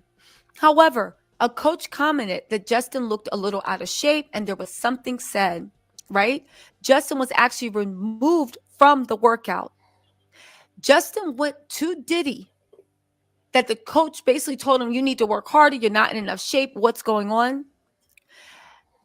Diddy then went, again, you got your son on the team that he needs to work harder. He's not in peak physical condition. He's this and that. You know how football is. Coaches are hard. Now, maybe the coach went a little bit too far, but Justin went and told his dad, do you know what the coach did to me? Diddy, instead of handling like an adult, Diddy, instead of handling like a business meeting, Diddy, instead of thinking about his son's future that he had sold him a dream to get, right? Diddy went over and assaulted Justin's coach. That's right. Yes, he Diddy did. brutally assaulted one of Justin's coaches because Justin couldn't live up physically and he was out of shape. He wasn't putting as much work as he should have into being a defensive back of the team. And he wasn't putting in the time. The coach, Sam Alosi, literally started reading Justin down in practice. When Diddy heard about it, he rushed over there and he literally attacked the coach. He confronted Alosi in the office. He grabbed a kettlebell and tried to crack open the coach's head. The head coach called it an unfortunate incident for all parties concerned, and they referred the matter over to the police. Puffy claimed he was operating in self-defense. The people that were close to the whole situation that actually witnessed it said that Puffy is actually an overbearing nuisance at practice, and that he was acting like it was his team, and he had the right to say, and he had the right to do. And by literally putting Justin in their place, they were basically trying to put Diddy in his place. Now, listen, let's get into this because we know kids do stuff, but are you guys starting to see a pattern with Puffy?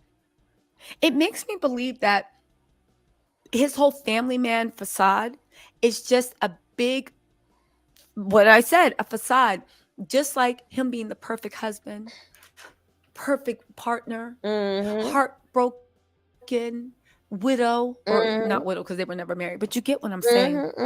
I think that these rumors are true.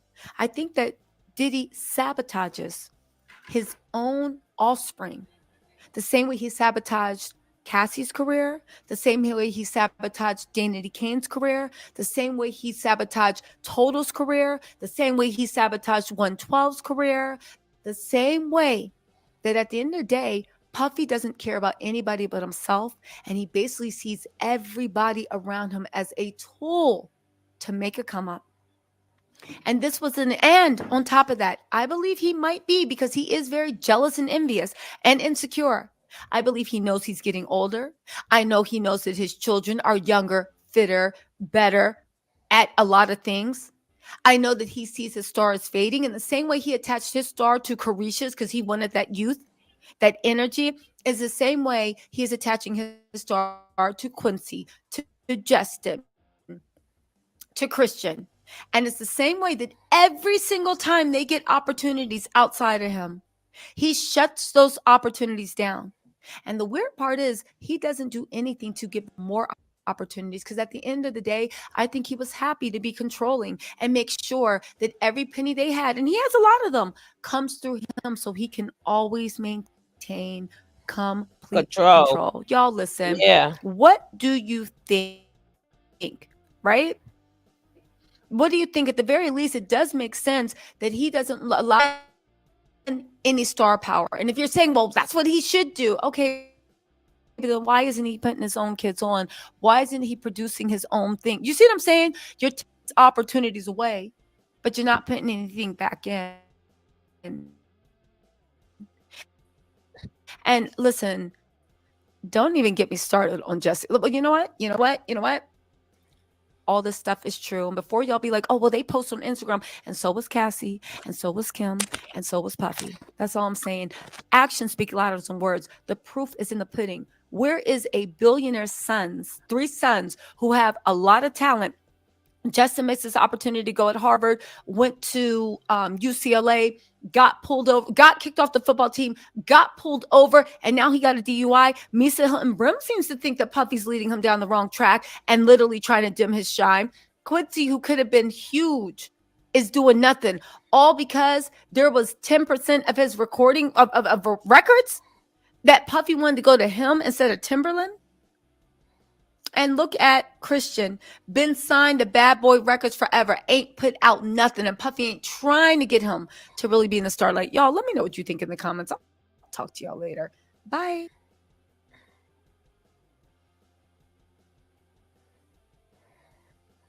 I love her. I love her. Like I said, I remember when she used to be an avatar. An avatar. There's probably more to that story. Puffy probably donated heavily. So, of course, he felt some ownership. I don't know. I think his bridges are not covered under warranty, and the DOTS funds are not. Well, Puffy gonna be all right. After they go through this, the hot water phase, the hot water does cool down, unfortunately. Unfortunately, it cools down. But see, the purpose of these videos is they're going to be who they are. Women have to start waking up. How many more horror stories do you need to hear? The horror stories go back to the 1930s. Horror stories go back from the beginning of time. I take that back.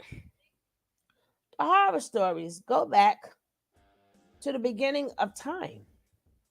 How many more damn horror stories do you need to hear? They're going to be who they are. People of power going to be who they are.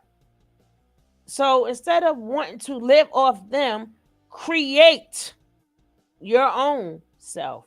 Create your own life. Create your own power. You have it in you.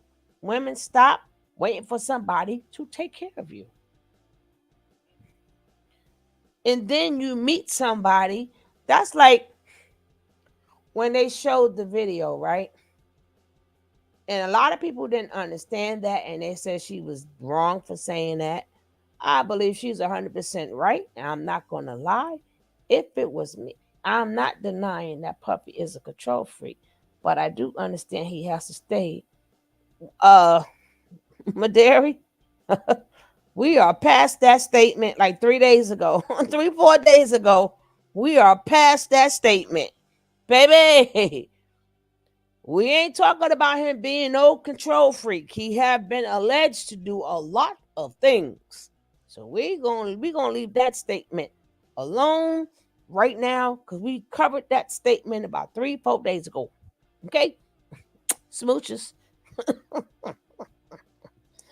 Ooh. Now I forgot what I was saying. That quick, I forgot what I was saying. All right, sis. I'm gonna catch y'all later. I'm gonna be listening, but I gotta babysit, and she ain't gonna participate. Oh, okay. Yeah, she won't be a participator. She likes to, out babble everybody, so she won't participate. All right, sis. Thank you. I'm listening though. All right, baby. She said, "Miss looks just like Puppy." Was nah. Y'all know when y'all see this picture, y'all know what's coming up. Right? Y'all know what's coming up. Let's go. Pitbull in the skirt. My Sean Davy Way. Let's go. Let's go. I just saw that pig with blue eyes now, y'all. Don't forget, I skipped a lot of it. If you want to see the whole show, go down to Sean Davy Way. Tissa, I skipped a lot of it. If you want to see the full show, go down to Sean Davy Way. To Tissa Tales. And if Mouth 4, No Fame, definitely check him out if you want to see the full videos and other videos. Now let's go. Now she was going for the whole look. Okay? Never should have kissed you. Okay? Now y'all tried it. Now that's what that word. Now Hans, I meet them, went over there and got other people's eyes put us to their damn face and stuff. Y'all don't know when they show that who they talking about. Her eyeballs started tripping. The dead people started trying to wake back. Y'all know they talk about Tiny. Like, girl. That's who they call Tiny. She over there like that. Ma. Can you see Ma? Ma can't see Mama girl. Ma. Isn't he? Girl. So, my girl, she have to go get her took out. And have to bloop, bloop, that.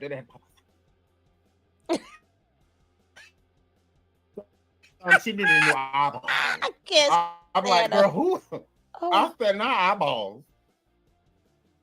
Hey, Mom. What you cooking? I can't take it. Where everybody else at? I can't stand her. The eyes is white. She over there like Ray. Jesus. Should have hit the mailbox and done pork. So girl. That's whatever. So gays. So I have to tell you that because y'all asked me. Whatever. So I have to say with that word. Not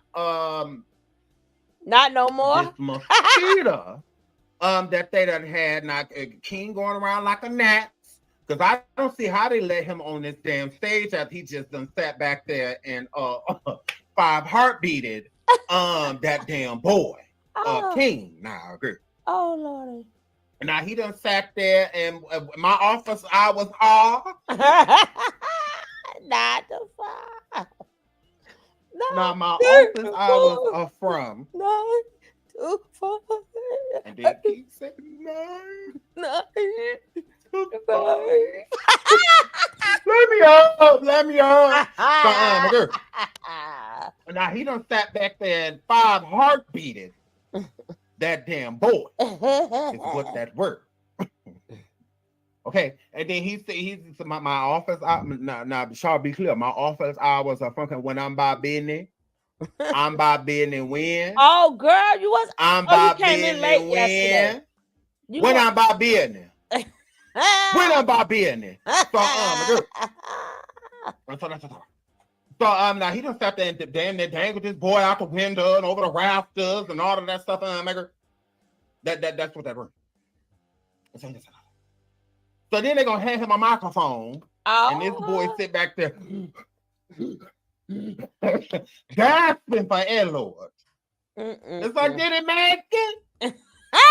We wondering if he out here performing already. Show you how much he cares about the movie. Oh Lord, I got him about Jarrell. I can't mess with him. Sat backstage like this. I mean, you can't do nothing with me. You can't do nothing with me. He just fall flat, and then he said, "Come on," and then they just go in there. So I'm like, a girl, did it live, a girl? Did he make it, a girl? Oh my God. So please hit the like, please hit the like, please hit the like. He's stupid. So we trying to sit here and see if the boy said if he's still alive. How he had just did that, but I'm like, oh my God. Oh my God. You know, King, he was sitting there, he's just, let me go. Woo.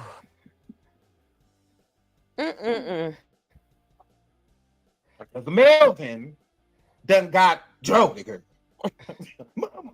So, nigga. Oh, yeah, call your mama. Yeah. You don't go in jail because I'll make you get on your knees and fix it. Top of his head and walk away. Oh, what's going on out here? Nothing. Ain't that right, Joe? You want something from the stove? You want something from the stove? Oh, man. You want something from the store or not? Okay. Nah, I may have choked you, but I still care about you. So, girl. So that's the see I did. You know, he you can't do nothing with me, Charlotte. You can't do nothing with me. Then drop them. You want something from the store, Charlotte? You want something from the session stand? That's what that was. So with that being that a girl, he went out here and Ulan paused this because you know the NFL, you know, they let people choke their turn and stuff, but they won't let us play a little piece. So after that, after you know he that boy King staggered out of this damn stadium. I think they gave him a breathing treatment. All of that stuff. He's stupid. After he hit something in Halo a couple times because what this man just did to him, a girl. He ended up making it out. Oh Lord, I know Paula, right? And when he made it out of there, girl. Shaggy. That's what I heard. Pokemon. He put up pictures of his granny, a girl. He put up pictures of the person that raised him, a girl. That's what he did. He did that. Look at them. Now it says all King Harris dedicates a song to his granny amid drama with his parents. He says, I grew up rough. Stayed with my grandma.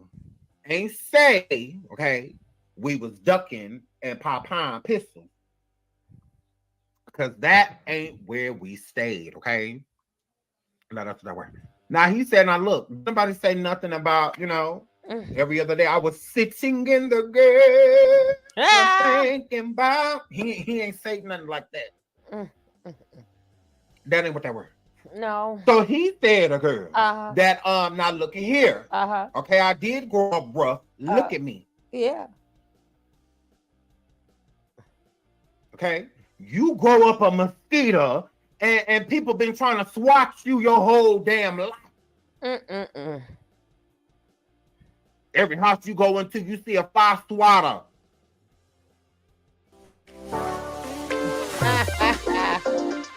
Oh my God.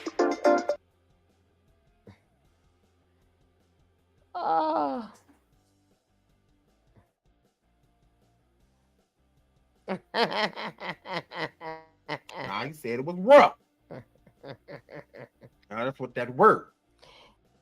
Yeah. Now most of us ain't grow up no mosquito. We don't know nothing about being no mosquito. No, we don't. No. I don't know how many family members see them watch people go like this. Hey, Miss White. She always coming at the end. So it's been a lot of death around him, Lord. I ain't think about that.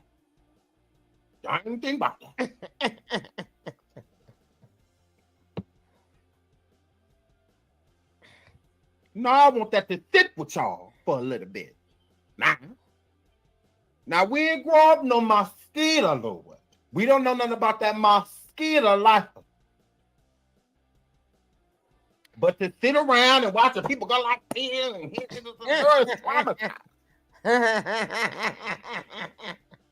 Oh, okay, before. Going into a store and all the fly swatters are sold out, Lord. Oh my gosh. And my girl, until he has sperm, my girl. Grandmother. who also managed the group, will basically escape. Zanique, like when they came onto the show, preteen and teenage. They didn't. Why everybody act like Family Hustle started? Eris was the only one on there as a baby, and technically Major. Yeah, we all love He Major. was young. He was like what 4 or 5, 5 6. We something love like 4 or 5 Major when the show started. Mm-hmm. So yeah, okay, I can see them, but Deja older, Damani older, like all of them were older, like when they came on to the show. Preteen and teenage. You know when they came on. Yeah. So, and they went home. Yeah. Okay. Deja did not live there. Domani did not. Well, I think he may have lived there for some time. But Messiah, the older, Messiah's the oldest. Messiah. Messiah did not live there. They lived with their mom. Like what? I'm like, what is everybody talking about? The Family Hustle is a blended family. Duh. Okay, just like Zanique is not Tip's daughter. She's not. She has her own father who's in our prison. It's not her dad. Okay. And just like with the other kids, Tiny's not their mom. Tiny's kids are Zanique, King, Major, and Eris. Those are her children. All the other ones got their own mom. They all got their own mothers. They all have their own mothers. That's right. Absolutely. So if King spent a lot of time with his grandmother, so did Zanique. I mean, when Tiny was doing Escape, who y'all think Zanique was with? Duh. Her grandmother. Duh. Who also managed the group. Duh. Well, basically. Managed the group. Yeah, how y'all think that what's her face? The women of Escape, the sisters Tamika and Latasha. How y'all think Tamika found that information out about the thievery? Yes, she found it out through Tiny's mom. Because Tiny's mom was like making sure everybody got their checks and that she didn't steal nothing from nobody. That's right. Tiny mom, she didn't steal. This woman, she didn't steal nothing from nobody. So if you didn't get your checks, this is why. Like she showed her why. And it led back to her own family stealing from her sister and her sister's husband. So it wasn't like, this woman was a thief or nothing, but she's a good mom. She's a great mother. And a great grandmother. She took care of her grandkids. Yeah. All of them. Yeah. Tiny's children. Zanique, King, Major, and now Eris. Yeah. So what do people mean by, oh no, they're lying, that he's lying? Lying about what? Lying about what? No, he's telling the truth. I'm like, he's not lying. Like, it's stupid to call him a liar when we weren't there. We saw a show, not their life. So when those cameras went off, when the episode ended, we had no idea what happened after that. We didn't know. No idea. No idea, buddy. Nobody, buddy. We didn't know, but they do.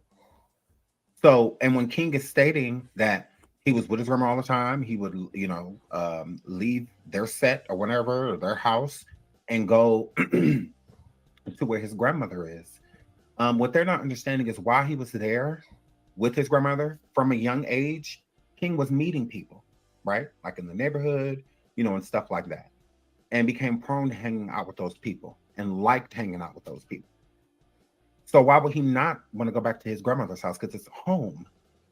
It's home. I was a similar, very similar. I spent a lot of time at my grandmother's house. Yeah, we all did. A lot of time. I was did. with my mom, but I spent any chance I got to go to my grandmother's house. Oh, I was there. Oh yes, yes, we was. I loved being on. That's right, grandma house, baby. Yes, but right. I wasn't there because my mom was just like, no, I was there for a reason. Like my mom left the state and went found us a place in another state and then came back and got us. We stayed with my grandmother, but it was short lived. Like we only stayed there like a month and a half, 2 months.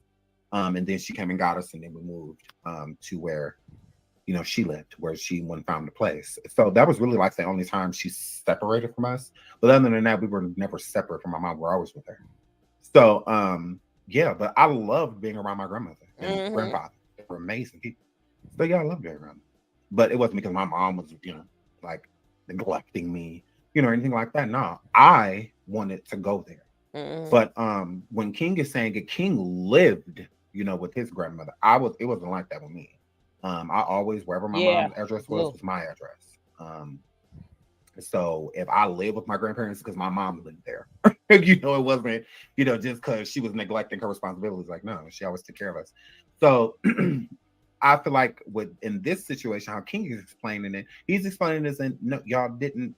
He's not saying his mom was completely absent. He never saw her. She's a bad mom. His dad has always been absent. He's bad. He's just saying, like, no, overall, looking back on my life, the most consistent person in my life has been my grandmother. It's been her. My upbringing, everything. And that's why like I said, with his grandmother, before he even put this up, I say he would have never had that response towards her, like how his response was towards Tiny. His response was like that to Tiny because Tiny was defending T.I. Now, again, I'm not agreeing with King's behavior, how he approached his father and was talking to his father. And I don't approve of it, but I do understand it. I understand it. No. So when a person like, oh, he's spoiled, he's this, he's that, all of the kids are spoiled. They all don't act this way. They all don't. T.I. says in the recording that King is emotional. So what T.I. is saying that to King, I feel like he's letting King know that that's a weakness. You being emotional is you being weak right now. Like you're being weak right now, being emotional. I don't know about that, like that that's boy not him being weak. That's he him out of hand. expressing how he feels. So I would take that into consideration because no parent is perfect. We don't expect perfection. And most parents look at it as they try to get their kids the best upbringing they can, try to give them the things that they didn't have and give them a good life and whatnot. And to most parents, that's enough. But it's not. It really isn't. If a child feels like, because one thing y'all should pay attention to from that video is that when they said that he had a silver spoon in his mouth and that you lived in a gated community in a gated house and notice how they couldn't express any love. So they could name material things, but they're not naming things of love. They're not saying, boy, as many times I didn't have to leave here and leave there and whatnot to come back to you because you were sick, or running a fever, or just wouldn't stop crying because you wanted us or wanted me, whatnot. Like I've always done my darndest to be there for you. Like I had a career, but at the same time, I would sacrifice. I would make sure, they're not saying nothing like that. They naming materialistic things. Oh, he had a path there, and he could do that over there, but couldn't do it here. And you had a silver spoon in your mouth, and what? I don't hear nothing about no love or anything like that. Like a raising, I don't hear them stating anything like, "Boy, I raised you. You got me up. Boy, I don't raise you." What I will say, and I think Sean is absolutely correct, but what happened is the way he's talking, period. We're not the same. I'm parent, you child. The fact that he's even talking like that, even if he was raised with the grandmother, she let him get away with too much. He has no manners. You telling your mama, get that ninja up off me, right? You get that ninja. I stand on business. Like the fact that he's even cursing or whatever, like that should never have taken place. So I agree with him feeling wise, but the boy don't have no manners. No, he might be in his feelings. I cannot take that from him. But even if he did go there and then went back to his grandmother's house, it's not like they did not spend time on the set. So she was still a mother with them on the set. I was thinking the same thing. I just didn't want to say it, but I spoke upon it yesterday. I spoke upon it before, but when I look in the eye, when I look at the eyes, a little something, I say yeah. But I think that is going to be the truth that is going to come out, right? I think that's the truth, but some way I do see him and I don't. But I just did not want to say that, and I still ain't gonna say that. I'm just gonna read what you said, but I had the way that is going on. But I'm like, well, shoot, Zanique know her, so it ain't like, but but just the fact that his mother's talking to him, and his mother is saying to him, chill, and he's still very disrespectful. Oh yeah, he gonna spill the tea. He gonna spill that tea. But what I'm saying is, one doesn't cancel out the other. It does not take away he's a very disrespectful kid. It doesn't take away T.I. can't be that bad that the minute you say something about his son, he's getting on the people.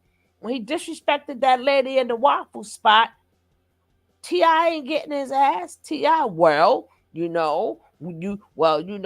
need to speak to people. I mean, that's just a thought, Paula. I thought, listen, we could think, Paula, but I had the same exact thought because of that anger that's coming out of him. But it doesn't take away. He doesn't have that yes, ma'am, no, ma'am, and that's usually the first couple of things you teach your kids, especially grandma, is manners. The boys should never ever think it's okay to talk like that. No, we're not equal. Like I just was finished saying, I don't care what Puffy have done. You would never see none of his kids speak like that ever in his presence. You would never see that in his presence. And he wasn't there for his kids because he even said it. Puffy said it out his own mouth. But he made sure they knew when they out in public, this is how you are supposed to act.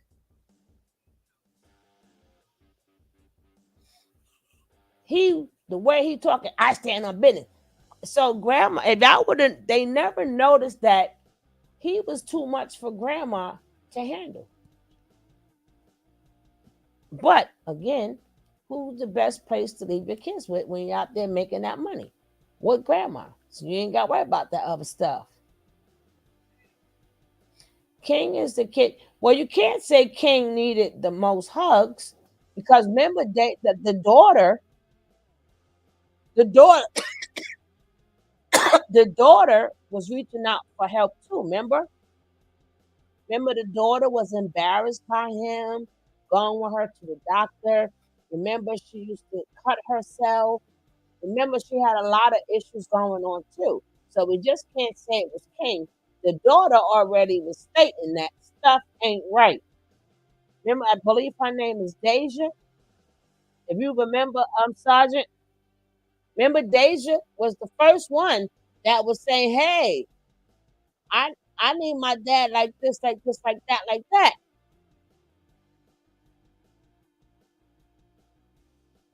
But it don't take away. That boy has no respect. He doesn't even know how to talk. That is her name, Deja, right? Yeah. So Deja was the first one bringing it to the light that stuff is not what it seems, right? And then I know how the world is. It's always your own kids. But you know what's so crazy? Like I said, the level of T.I.'s twin, the level, I'm sorry, the level, I'm not excusing his level of disrespect. I'm sorry. No, ma'am. His level of disrespect is exactly what it is. a level of disrespect. He don't know how to talk. They should have had nipped that in the butt when he was young. The minute he started thinking that he could talk the way he want to talk, they should have. I ain't gonna say pop him in the mouth, because I would have said I would have curbed that tongue. Excuse me. Now you don't talk that way. I'm the mother. You never talk to me. I'm not. How we used to say to our kids, I'm not one of your friends. I'm not one of your friends. I lived with mine until I was 9. My parents were 16 when my mom finished college. I moved with her. Well, with, a lot of kids, it depended on where you live. Like our grandparents didn't live that far, so most of us was grandma babies anyway. We was grandma babies. That's why every child talked more about their grandparents than their parents. But once grandma, you know, if she goes first, you never know what order, who's going to go in first. But then it's mommy time. But we want to spend as much time with grandma as we can.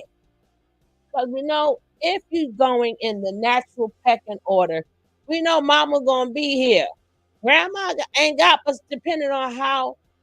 Remember, grandma back then.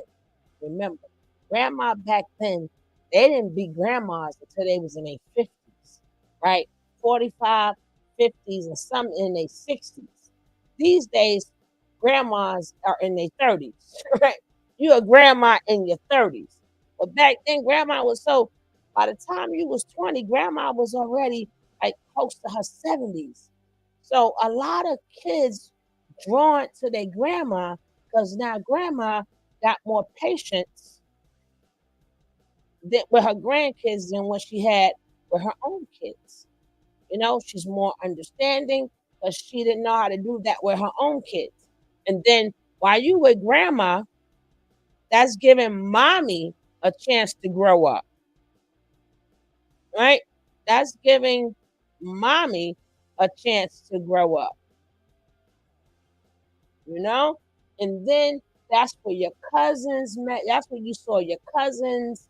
And you got a chance to be kids. Ain't nothing like grandma cooking. Ain't nothing like grandma old stories. And grandma got a mouth like it ain't no other. A lot of people, grandmas, depending on who your grandma is, they got a mouth like there is no other. A lot of our mouths we got from grandma. I know I got mine. Woo! I got mine from my grandma. And sometimes I'm like, God, girl, sound like grandma. You got aunts and uncles your age. A lot of our mouths, boy, I'm like, what the I was under grandma a lot. Grandma mouth was reckless, but it made you laugh. It made you laugh. It made you feel good. Because they at the age they ain't give a hoot. So we're not going to say, oh, because kids was with grandma, mommy was neglectful. No. It's just something that we just do. We just do. And then when the kids move away, and like I say, your kids get a big job.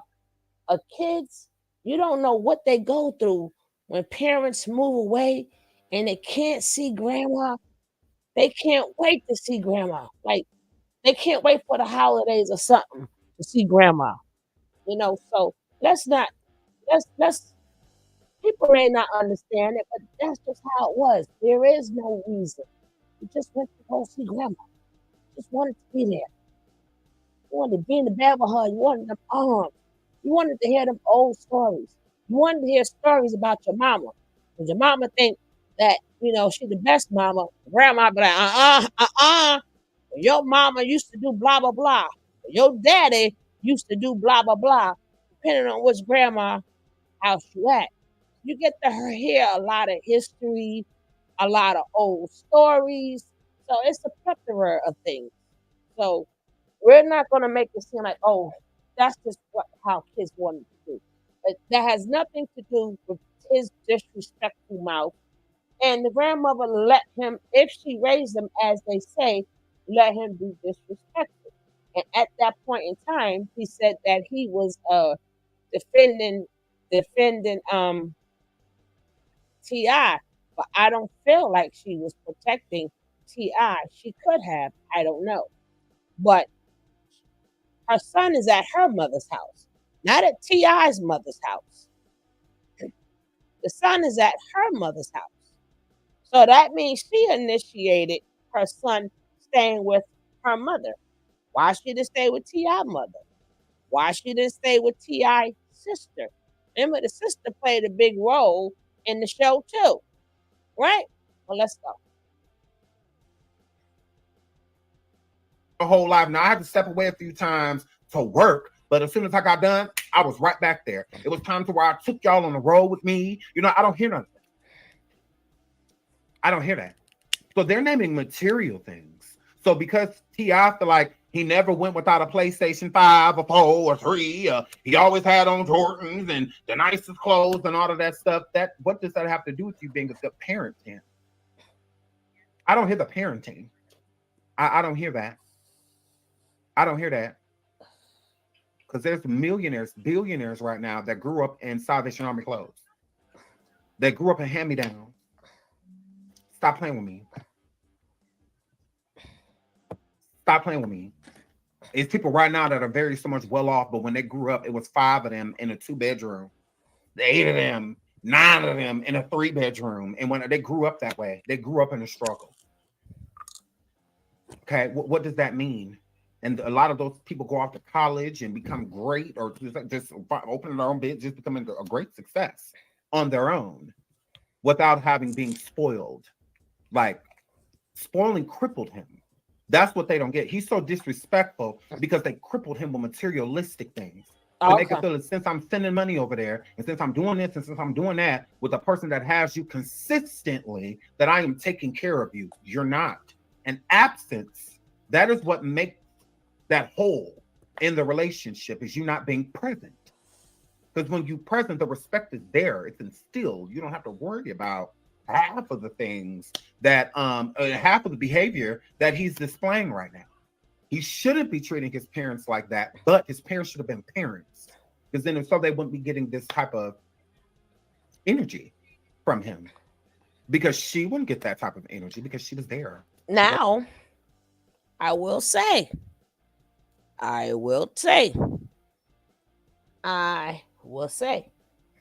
tell you all the time, if I'm not mistaken, he is a Virgo child, right? He is a Virgo child.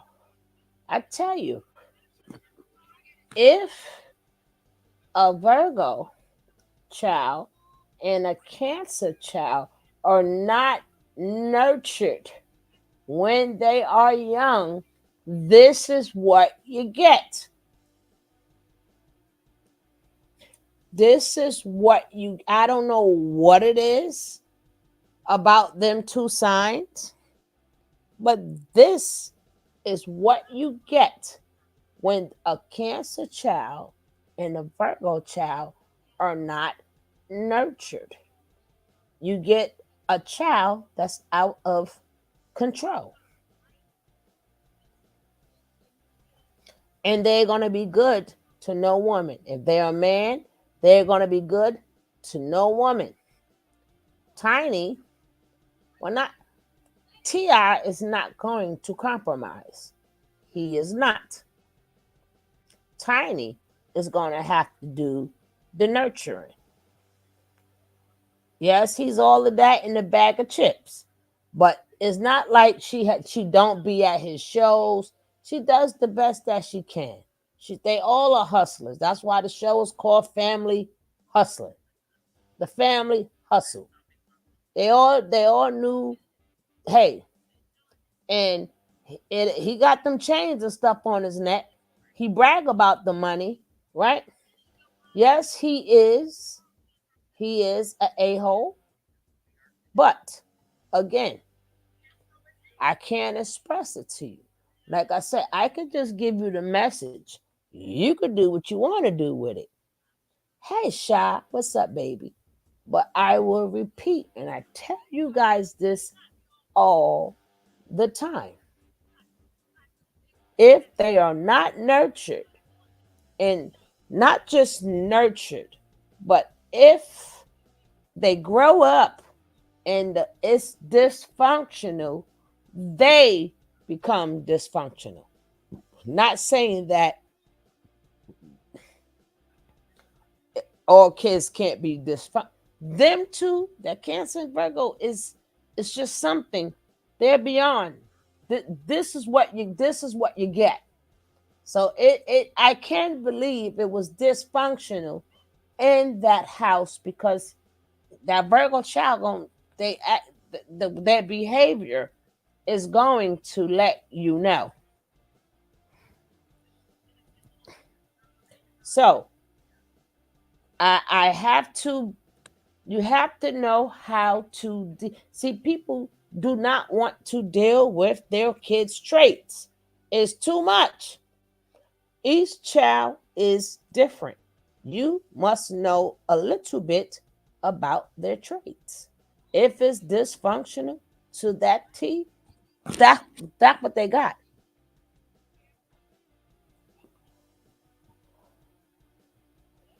They all went through the same thing. Zanique went through it. She's the oldest. Then you got Damani and the rest of them. But it's different. Yeah, you got a Virgo son. It's different with a Virgo child and a Cancer child. Their upbringing will tell you, baby, you don't want none of that. You don't want none of that. Tiny better go hug that boy. T.I. is not going to bend. He wants to see results. That's just how T.I. is made. Them two are going. I don't know how they're going to work it out. T.I. is going to have to, people think tough love is the best love. Tough love is not the best love for everybody. Now, far as the disrespect, grandma didn't stop that. Nobody checked them. So on top of the dysfunction, nobody checked them. Like, hey, I think you better watch your mouth. We are not friends. I am parent, you are child. There's a lot of dysfunction going on there, but listen to how, y'all saw it yesterday. If you listen to how he was speaking, he should never been permitted to speak like that. Should never have been permitted to go on these stages. And, it's sad the way this generation is because he is not the only one. They don't censor songs anymore. Everything is just put out there. It's just put out there. Like some of these videos, you see the kids dancing, and we saying, "Oh, it's so cute" on the TikTok. But if you listen to the words, they don't have no business listening to them songs. They ain't got no business listening to them songs. There is no censorship or nothing. Because he ain't had no business talking like that. I stand on my business. Ninja, who you talking to? Ain't no calm down. Calm down. Well, who you talking to? Saying, like, you got some of these kids off the chain. And then first thing they want to do is blame their mama for everything. They don't blame mommy when they spending up mommy money. They ain't blaming mommy then. When they want mommy money, they know mommy number or daddy's number. When they in trouble, they know our number. Now we the best parents ever. But when they doing something wrong and get called out on it, it's mommy's fault. It's daddy's fault. I tell any child, whatever you got to say about me, I can imagine what yours gonna say about you. You better sit back and see what yours gonna say about you. Now let's go.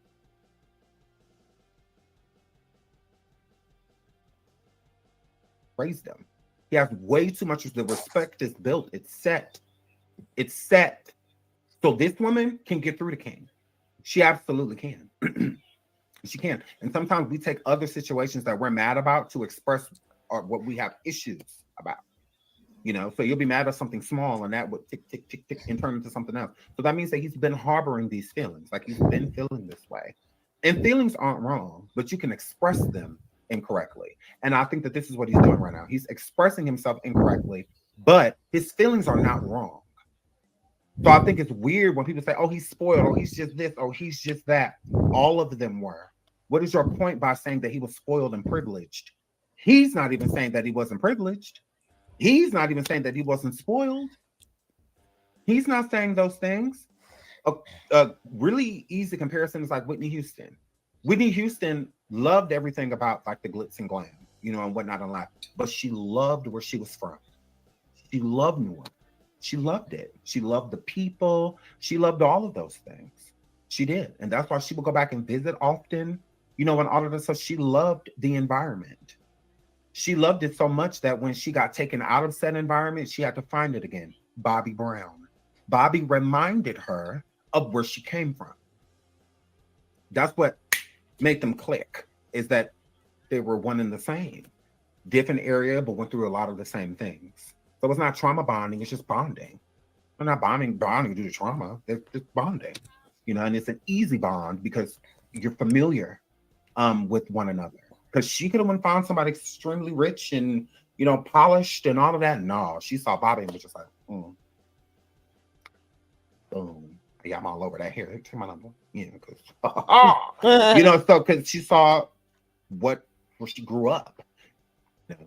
Now, business and whatnot, y'all may have instilled, you know, some of that type of stuff into me, and performing and being an artist, you know, and stuff like that, acting and stuff. Yeah, you know, why not? Why he would be a fool to say that he wasn't inspired by those things if he's inspired by them. But yeah, he don't owe them an explanation into why he feels how he feels when they know. It's like, y'all know, and that's what I think another thing that makes King mad, because King is like, well, why not just say it?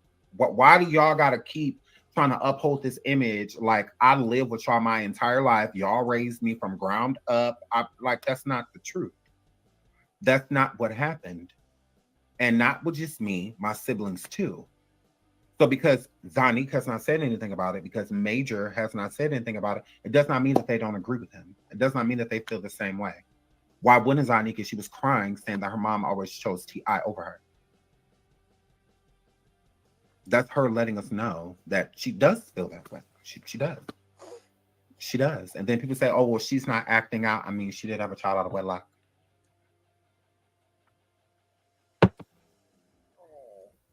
I find it mighty weird. He's checking Deja's hymen, but Zanique is pregnant.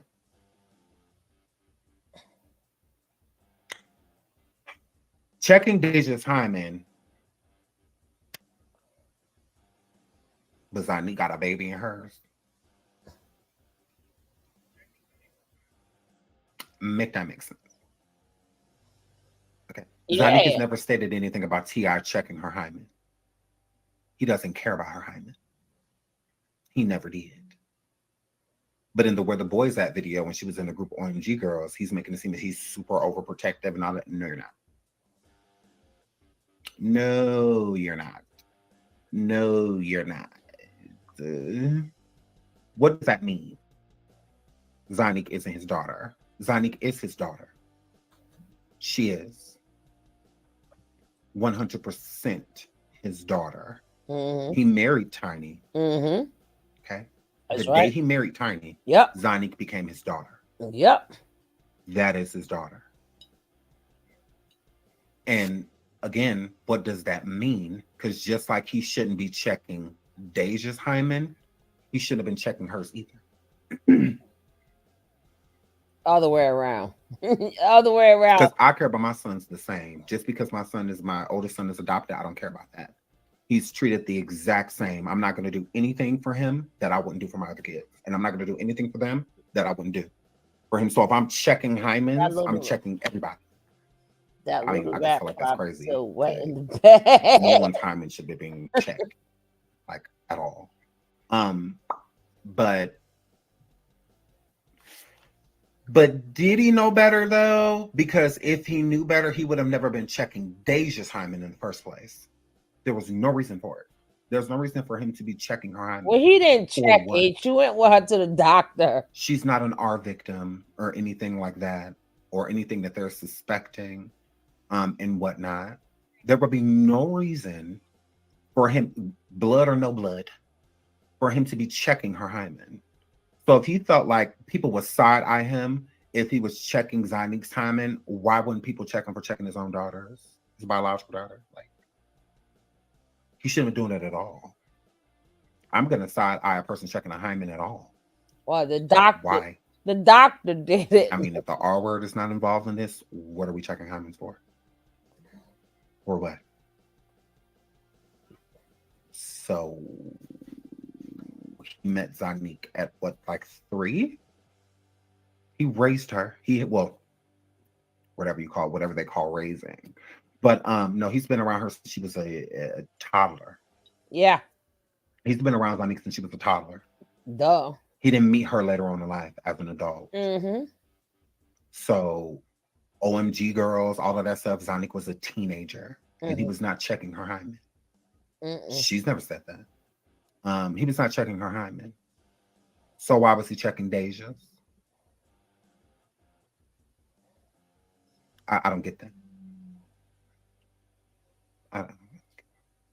He shouldn't have been checking them at all. But it's just weird and uncomfortable. I'm sure that girl felt that is humiliating. Can you check her hymen so I can make sure it's not broke?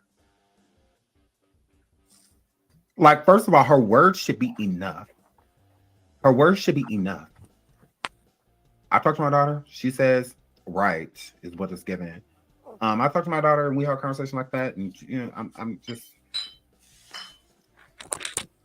it's given. I'm going to make sure you haven't, or you've been having a boyfriend, or you've been hanging with this dude. So I'm going to make sure, like, there is nothing okay about that. That is weird. And what was you going to do? How controlling is that? And what was you going to do? He tried to do the same thing to Tiny. Tiny wasn't in Escape for years because of T.I. Like, T.I. the reason she did, like, the reason she left. Exactly. Like, he said she cannot he work. He broke her confidence down so low, and Tiny's self-esteem down so low. To where she stopped doing music because of him. And I've talked my issue about Tiny, but Tiny has a beautiful voice. Yeah. Tiny Harris can sing. She can sing down. Tiny can sing down. She can sing. She has a beautiful voice. Yeah. Unique voice. Yeah. And one thing that she could be the most confident in, he broke her confidence down in that too. He said she can't. When even come see the woman perform. They display it on a reality show. Yep. I'm like, so you're basically telling us right now that he believes you're trash? That he don't believe in you at all. This person that you're married to. Yeah. The person who's supposed to be your biggest cheerleader. The Escape is y'all start. If not for Escape, y'all wouldn't be, Tiny would have never been rich. You know, and like, he wouldn't be who he was. His career didn't happen until after Escape, long after Escape. Yeah. You know, like, so it's not, Escape had been popping. Yeah. So, crazy. So he been breaking the women down around him and controlling them. That's why she feels the need to jump in anytime. Like when him and King was going back and forth, just let him talk. Let him hash it out. You know, but I feel like her jumping in, instigating, made it worse. You did have serious spoon in your mouth. Tell him that you had a passion in your mouth too until you're 12. Nah, but she shouldn't have said that. I don't know. I think they was You're joking, his mom, right? But I wouldn't have said that. Are you gonna start acting like it? Or why you acting like the homie?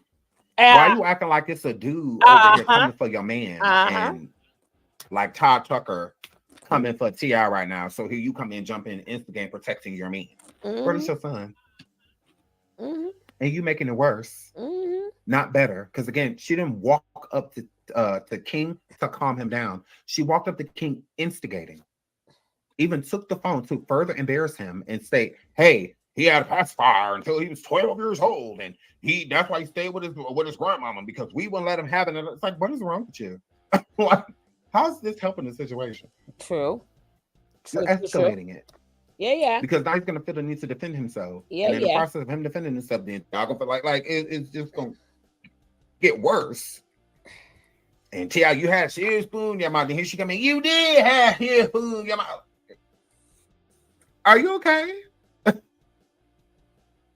Is he gonna harm you if you don't agree? Put up one up for yes and a 2 up for no. Because what is your problem? Okay. Why are you jumping in on your like? And then he was joking. Clearly, he's not.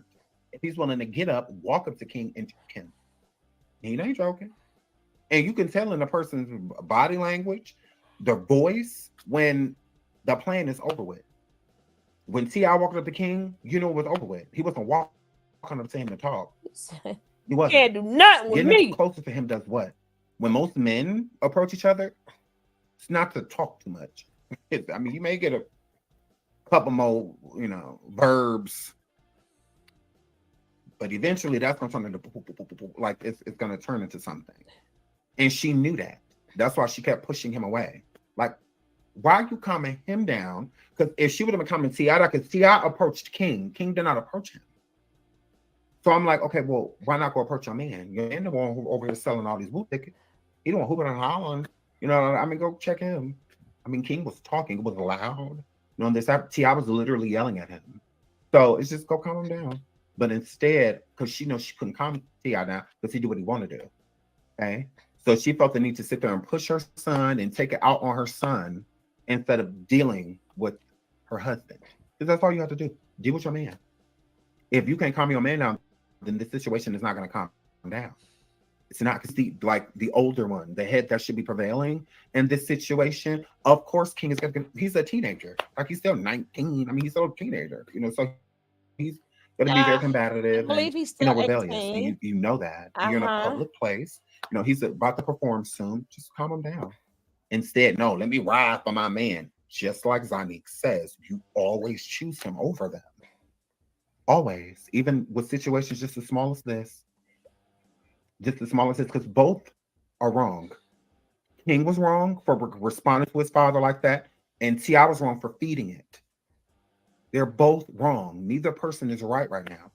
And then you jumping and instigating to try to further humiliate him, embarrass him, to rile him up even more. Then you rile him up, and once he get riled up, T.I. get riled up. Now both of them riled up, but it's all King.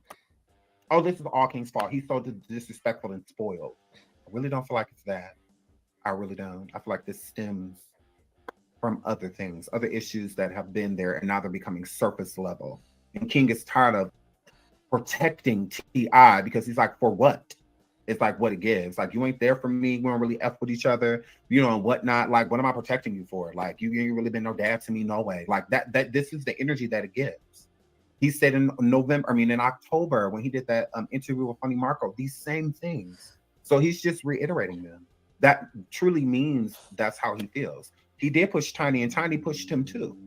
He did. He shouldn't have, but I'm saying, as a woman, why engage him when he's upset? That's a natural reaction. It's not like he brought up to his mom and pushed her down on the ground. No, it's a natural reaction for somebody to walk up to you when you are in the process of being into it with somebody else. And she pushing on him, and it's reaction is what it gives. It's not, I really don't feel like he wanted to touch her at all because he didn't. She touched him first. So out of reaction, I feel like he did it. But it's just reaction. My kid coming to me right now, pushing me, some reaction, for me to, but it don't mean I'm literally walking up to my kid, pushing her down on the ground. Like, no, just reacting to what is going on. He did not touch her until she touched him. And it's not defending either person. It's just the situation is heated. So within a heated situation like that, it's not like, oh, he was trying to hurt his mom. No, he was not. No, he was not. And she was not trying to hurt him. She wasn't. She was just trying to de-escalate the situation, but she was doing a bad job at it because she was instigating prior. So why would he look at you as one of the cooler heads when you're literally sitting here instigating? You're making the situation worse than what it actually is. So why would I listen to you at all within this moment? Well, you the op. Like, I'm going back and forth with him. And that's why he was saying to her, like, why are you letting him play with me? Like, why? Like, so it's like, and I felt like what he mean by like, why are you in my face? Not like he literally, no, it's like, you already know what, but you all over here in my face, like, go to handle him. Like, stop playing on my top. Like, stop doing that. Because I completely get it. I do. I get it. It's not right. It isn't. And I think that T.I., if he would have handled that differently, then it wouldn't have gotten that far. It would not have. Again, he is the one that stood up as the aggressor and walked up on him and wrapped his hands around that boy's throat. So none of that was necessary. But if King would have walked up to it and to T.I. and did that, oh my God, it would have been just such this fuzz. But it's cool that T.I. walking up to his adult son, wrapping his hands around his throat. Like, that's okay. It's not. It literally is not okay. It's not cool. And I don't agree with what King did. That was not cool either, but I don't feel like that's how you handle it. Because now what? Now what? Okay, yeah, he being disrespectful. He's an adult. And as an adult, he has the right to express himself. So that feelings are never wrong, but you can express them differently. So if he feels some type of way about his dad, he is not wrong. If he feels some type of way about his mom, he is not wrong. We can't tell him that he's wrong. We just tell him, try to find an understanding. Try to have a conversation with him. That's what I would say. Just try to have a conversation. Like, actually sit down and talk to your dad about this. I feel like he can't. T.I. is an extreme narcissist, and T.I. looks at himself as perfect. T.I. don't ever do nothing wrong. All he done did is look out for everybody. That's all he done did. All I done did is look out for everybody and been the best father, like expeditiously. So, he ain't did nothing to nobody. So how do you talk to somebody like that? How do you talk to someone that never does anything wrong? How do you talk to someone that will always find your fault but never look at their own? How do you speak to someone like that? How do you, because with those type of people, you kind of have to bow. You kind of have to gaslight them, and whatnot, to even get them to be interested in anything that you're saying. And if you're in the process of disagreeing with a person, you can't gaslight and disagree with them at the same time. It don't work like that. Because narcissists want your loyalty. That's it. So if you're not being loyal to me, like Tiny, she's the one that walks around gaslighting him all day. She has to. She doesn't have a choice. That's why she's quick to jump on his side, instigating the situation, gaslighting T.I., making him feel as if he's right within this moment. You're not. He don't need to be talking to you like this, and you don't need to talk to him like that. Like, y'all don't need to, neither one of y'all is, both of you need to stop. That's how she should have came in. But when you're feeding a narcissist, they always have to be right. You did have to in your mouth. You did have to talk about that. Talk about that. It's like, if you're his mom, because his grandmother would have never done that. What Tiny did, his grandmother wouldn't have done. She would have listened to her grandson, like heard him out, and then probably expressed her opinion about it. Not jump into that. What? I feel like she would have understood him and respected his voice and let him speak. And then if she disagrees, I feel like she still would have disagreed with him. I don't feel like his grandmother kisses his arse. Because when you respect somebody this much, it's because they hold you to your ish. They hold you to your ish. When you do something wrong, they let you know you do something wrong. They're disappointed in you. They're all of those things. He don't feel this way for her because she just let him do whatever he wanted to do. No, he respects her. When somebody's a doormat, you don't respect them. So if his grandmother was a doormat, there's no respect there. He respects her because she was stern. She raised him well. In the story. He didn't get that from them. So, I mean, that's what that brought. But I have to get out of here. We will be live again later. Are you guys excited? We're going to go live on Coffee today. And we're also going to come live again over here on YouTube. Hold on. I wanted to see one more thing, but I can't find it. But I am coming. I'm coming. I'm coming. I'm coming. I'm coming.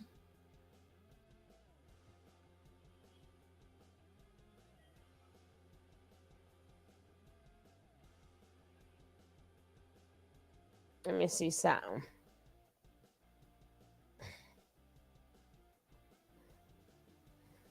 Let me see.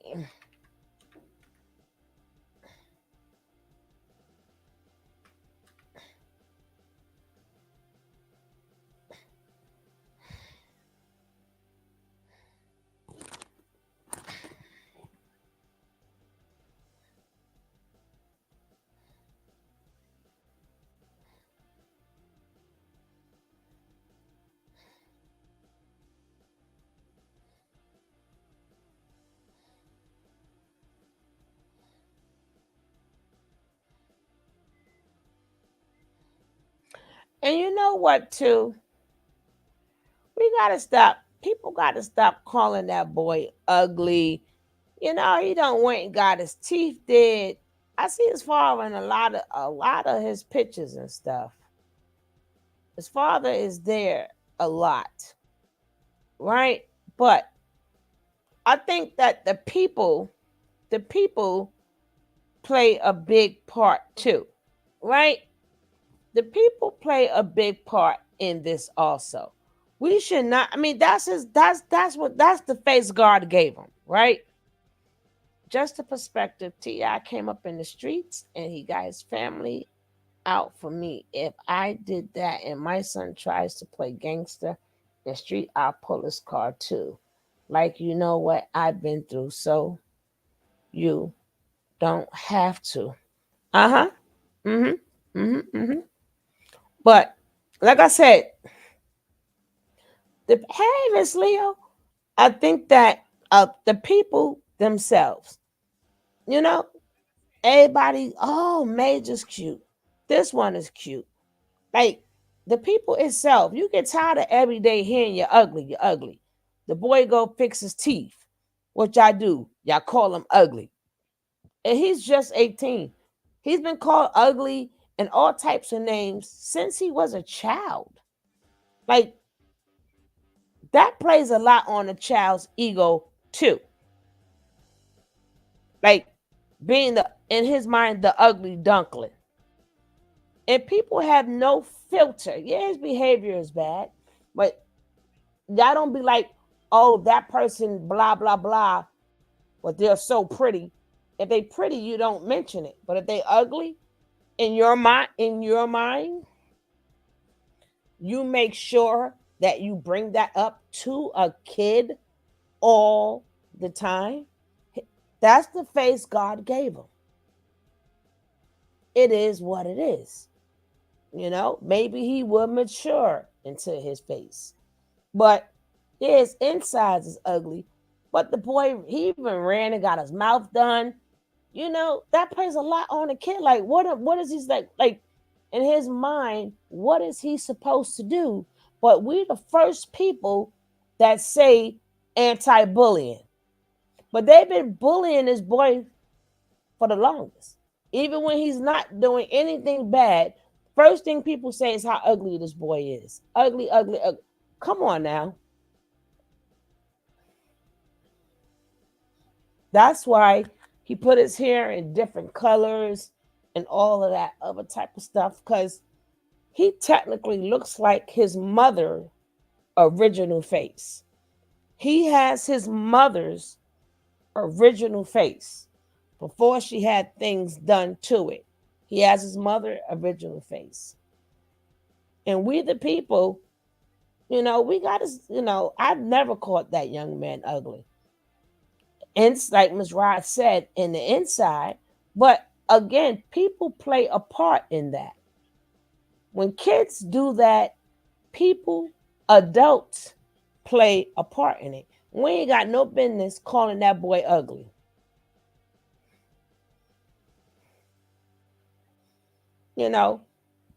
Maybe he'll go, probably suck something out of his lips. Maybe he will like get his numbing.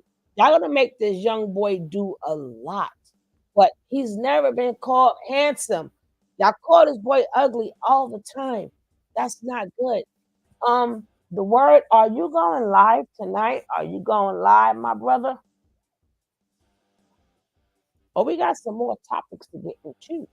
Not tonight, but I got time now. Are you going live tonight, my bro?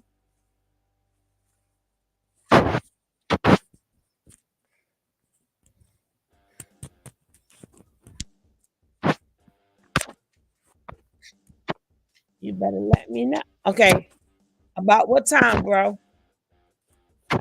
It's 10 o'clock. Well, you on the East Coast too. About what time? So I can get ready.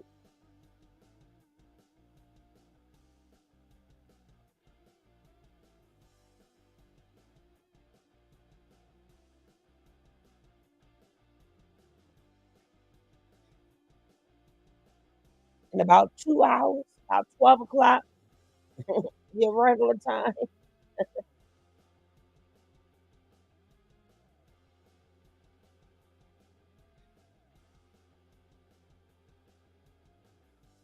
As soon as he give me the time, I'm out of here. But we got more to cover. I believe that's where the desire to be street fights and be prepared is that. Okay, 12:30. Okay, I'm gonna try to hold up. So I'm gonna come bother you. All right, guys, I am out of here. I appreciate each and every one of you. My replay gang, thank you for watching it. And please hit that like if you didn't hit that like. Leave a comment down below. And if you are not a subscriber, hit that subscribe. And I'm out of here. Peace.